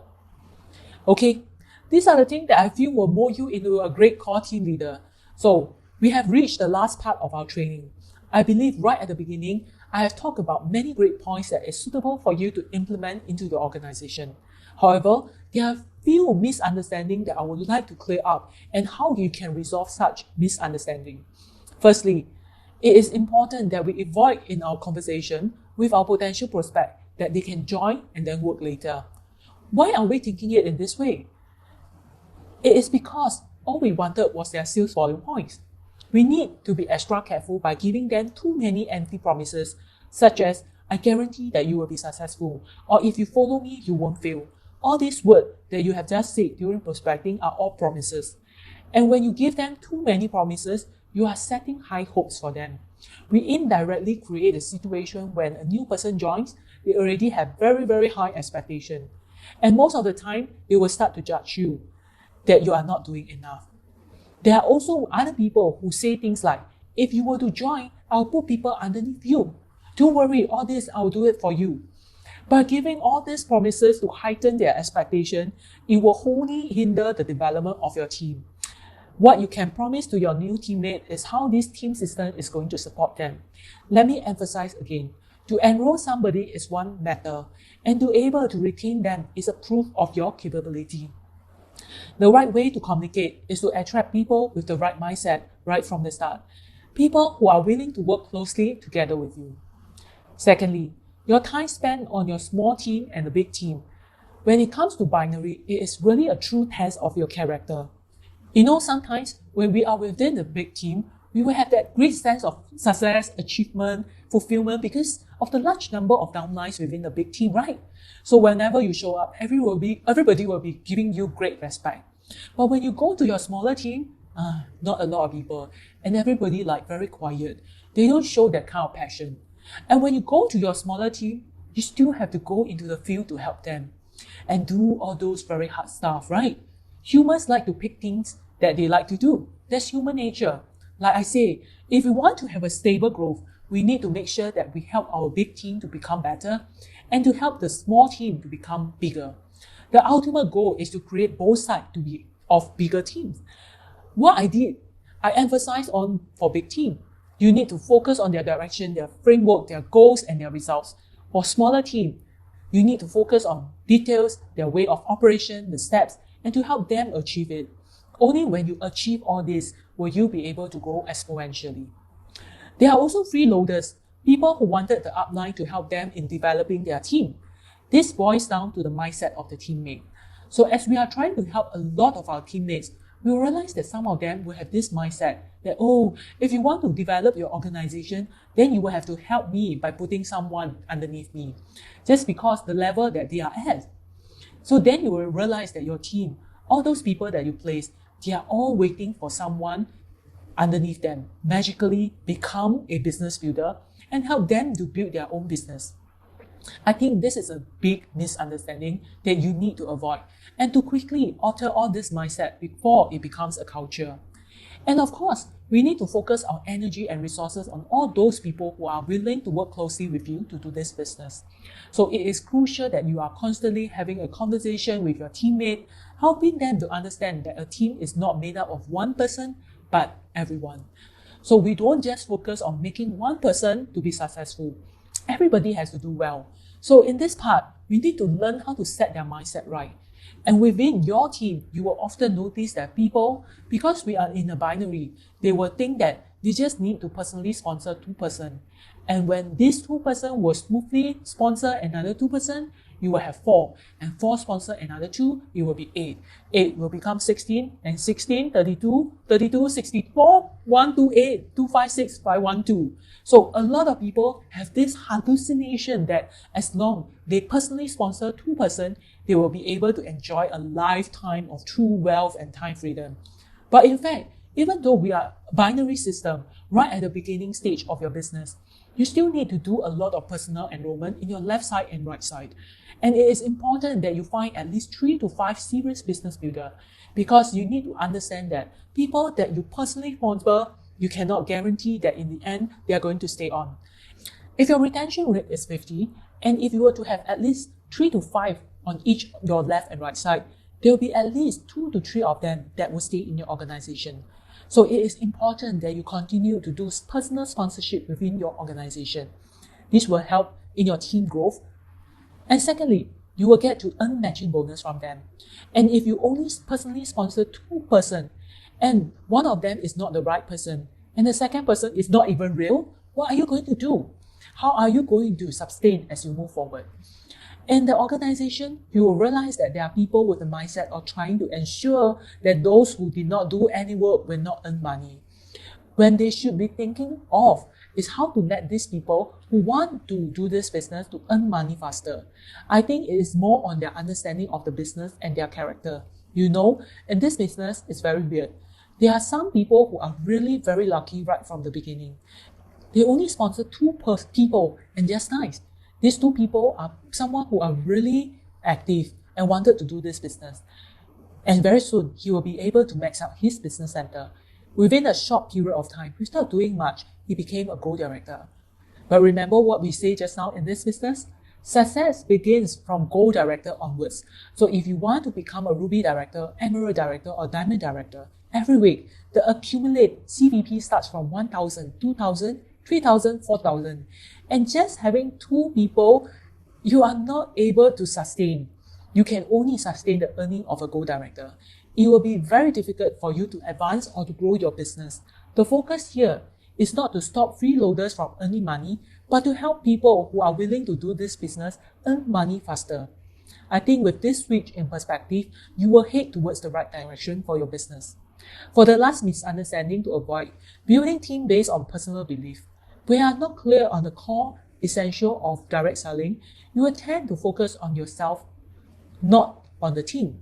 So in cases where you have a bigger team on one side and a smaller team on the other side, you will be thinking how I can balance out my right side and left side. So when you look at your big team and feel that since it has maxed out on the business center, why not I just shift some of the sales to my smaller side? Please do not do this. Manipulating is only for your own benefit, but not the benefit of all the whole team. You are going to create a bad culture within your organization. It is important that we simplify our thinking process and not complicate it. Like what I have always said, it doesn't mean that you are smarter, you will become successful in direct selling. To do this business, you sometimes just need a simpler mindset. Just do it. So we have covered the misunderstanding that some teammates may have and how you can handle such situation. I hope today, all of our silver, gold and diamonds, you have learned a lot from today's session. I hope that you are clearer on the uniqueness of direct selling and also learning how to grow and become a great core team leader. In this way, it can help you to develop generation of goals and attract more serious business builder into your organization.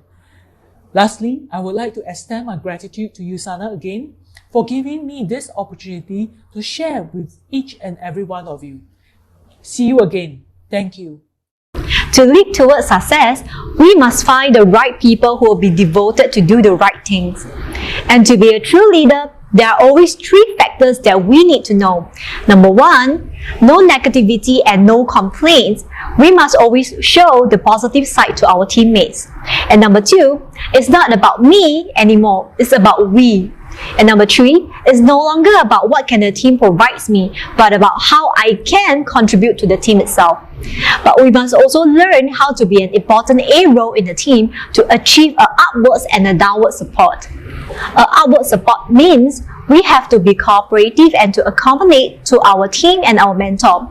If there's any issue in the team itself, right, a true leader will try to resolve the issue as they could. But they are not able to, then get help from the mentor to resolve it together. As for downward support, it's all about how we can bring the team together, to coach them, to motivate them, and be there with them.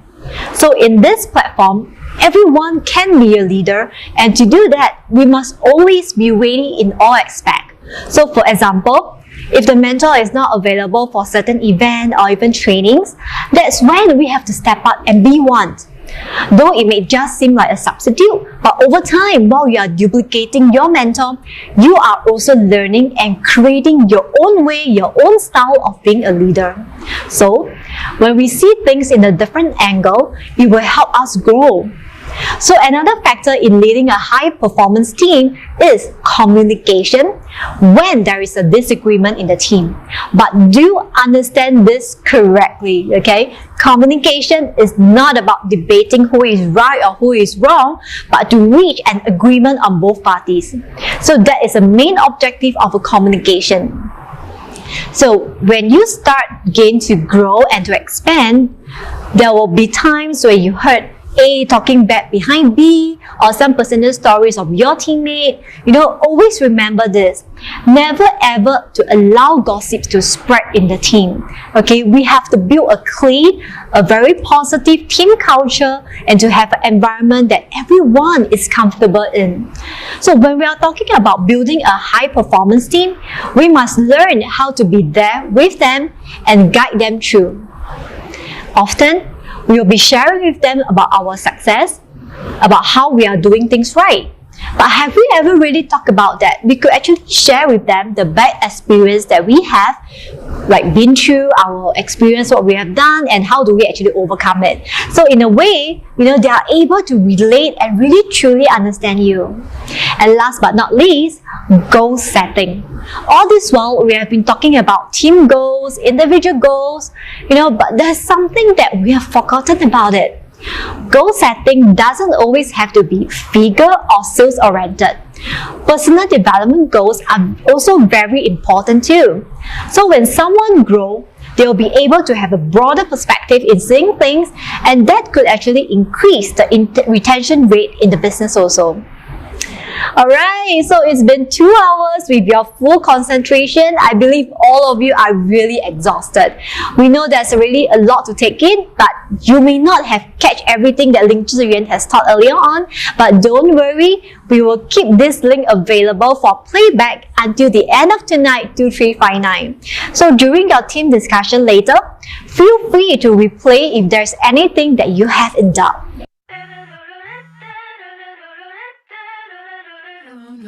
And I'm on a roll.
Worry no more. I have just the thing that will help you transform your body and activate your wellness goals. Introducing our new line of Active Nutrition. Active Nutrition focuses on the way your healthy body feels rather than the way you look. This is not just about weight loss, it is also to understand how to manage your weight well so you feel great about your body. Our new line of Active Nutrition products encompass more improved benefits. It's totally gluten-free, it contains non-GMO ingredients, it is low in sugar, and made of natural ingredients. To begin with, let me share with you the 3 main pillars of support for active nutrition. And they are Pillar 1, to help you better manage your weight. Pillar 2, to help improve your digestive health. And last but not least, Pillar 3, to support your energy and hydration. And combining all of this, it will help to activate and achieve your wellness goal. Firstly, introducing our NutriMeal Active Meal Replacement. Your meal on the go just became even better with a low sugar alternative. NutriMeal Active has a complete nutrition with a good balance of carbohydrate, protein, and fat. It gives you a sense of satiety and satisfaction with the additional fiber. It contains non-GMO ingredients and it's totally gluten-free. What's amazing about our new meal replacement is for every pouch of NutriMeal Active, it contains 50% less added sugar compared to our current NutriMeal. This improved formula has more of the good stuff and less of the things you do not want. It has lower calories and lower sugar content with just 9 grams of sugar. It also contains more complete protein with 20 grams of protein. 1 pouch of NutriMeal Active also has more fiber than before. It also gives your body 9 grams of healthy fat. We heard your concern, and this new formula is going to better support your weight management goal with equally great nutrition. To help support your healthy weight management regime, now you can optimize your fat burning process by elevating your metabolism rate with Metabolism Plus. Metabolism Plus contains 3 key ingredients, and they are green tea extract, platycodon grandiflorum root extract, and citrus bioflavonoid complex. These three ingredients help to serve a few key functions, such as helping to support fat lipolysis, maintaining healthy blood glucose level, and they also help to support healthy blood cholesterol level. Metabolism Plus not only help with our weight management, it also helps to support a healthy blood profile. So, who do you have in mind right now that will absolutely love Metabolism Plus? Next up, let's talk about our fiber intake. Do you know that the reason why we tend to snack more is because we don't eat enough fiber and often feel hungry easily?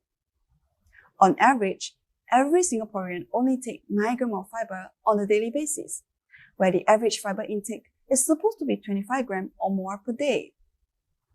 We know it is hard to eat so much greens as we should every day. Hence, we have a solution for you, that is FiberG Active. Our new and improved prebiotic fiber blend will help to support your gut health and keep a healthy gut microbiome. It is also a rich source of prebiotics, phytochemicals, and antioxidants. What I really love about FiberG Active is that with all the benefits we receive, it has a really low calorie. At only 15 calories per serving, this helps to support your weight management journey by making you feel less hungry. With improved formula of FiberG Active, it has lower calories and higher fiber per calorie. It also contains more variety of dietary fiber and tastes even better with the inclusion of apple, blueberry, and raspberry powder. Now, with all this great support to our main meal, what happens if we need some drink for break time? Instead of going for a high sugar beverage such as bubble tea or soft drinks, detox tea is one great drink that you can opt for, especially when it helps us to digest better so that our body can absorb more nutrients. This tea will become our everyday herbal digestive support as it helps to optimize digestion. It is also very convenient to carry around. For friends who are trying to cut down on caffeine, this is also your perfect choice as it is free from caffeine and stimulants. It does not contain any added sugar, it is gluten-free and totally vegan-friendly. Detox tea contains 5 key ingredients that help to support normal digestion and relieve occasional bloating and gas. It contains powerful antioxidants and also help to support liver health. If you have been experiencing frequent gut discomfort, this is the best tea to go for. Last but not least, exercise is also an important part of a healthy regime. In an effort to support our daily exercise routine, replenish and regain our electrolyte balance with our all-new electrolyte replacement drink. This drink helps to power up your workouts and to keep you stay hydrated. It contains key electrolyte minerals such as sodium, potassium, magnesium, and calcium. This will help to support superior hydration and maintain a healthy electrolyte balance. And putting all of this together, we have designed 2 key solutions for you to target various groups of audience with different concerns. Firstly, we have 3-2-5 program. This targets at reducing toxins and waste buildup. It also helps you to reduce fatigue and improve your overall skin complexion. During this program, you will be replacing 3 meals with NutriMeal Active. Other than that, you'll also be taking 2 additional snacks for a total of 5 days. Secondly, we have the 2-2-4 program. This program will help to transform your health and body. It targets to help you speed up your metabolic rate and also help to increase your fat metabolism. During this program, you will be replacing 2 meals with NutriMeal Active. Other than that, you'll also be taking 2 additional snacks for a total of 4 weeks. Are you now as excited as we do to embark on this new journey? Right now, you really need to try these new products and experience the benefits for yourself. To help everyone achieve your wellness goal, let's stay active together. Wow, this is going to be so exciting for all of us. And I believe that our audience here at our Rising Star Virtual Camp can't wait to get their hands on this active nutrition and experience the transformation of your lifetime. So here's how you can be one of the first to get your hands on these new products. First up, an active pack at only $128, 38 sales volume points is suitable for those who want to try out a few of our new active nutrition products. And we also have the pre-launch active pack that is designed for a 28 days program that is suitable for people who want to transform.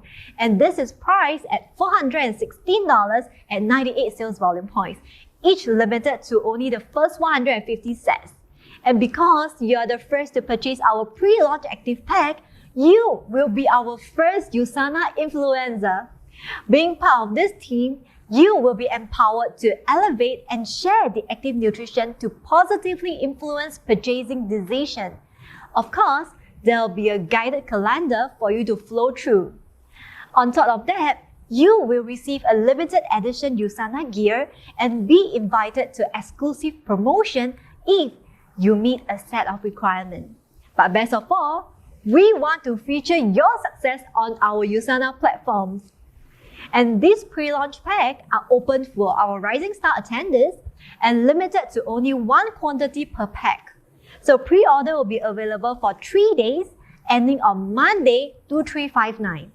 All pre-orders will be processed on the 16th of August, and our customer service will contact you via SMS when the order is ready for collection in Usana office.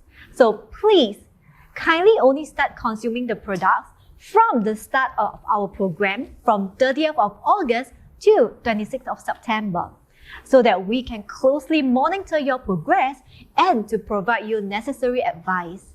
So start ordering now by scanning the QR code on the screen or via the Google link. So love your body, change your world. Alright, so now it's time to take a look at who are the lucky ones that will walk away with our active nutrition product. So let's take a look. Wow, drum roll. Congratulations to our first winner. So let's take a look who is the second one. Wow, drum roll, so exciting. Well, congratulations to our second winner. So now let's take a look who will be the last one to walk away. Okay, wow! Yay! Congratulations to all of them for winning our active nutrition products. Okay, we have come to the end of today's session and we hope that you have really noted down all the useful tips that is applicable for your business. So thank you for being with us today. So start working on it and discuss with your core leaders on how you can actually implement the changes onto your existing system and drive for greater heights in the next half of the year. So once again, thank you very much for joining us. Let's keep fighting!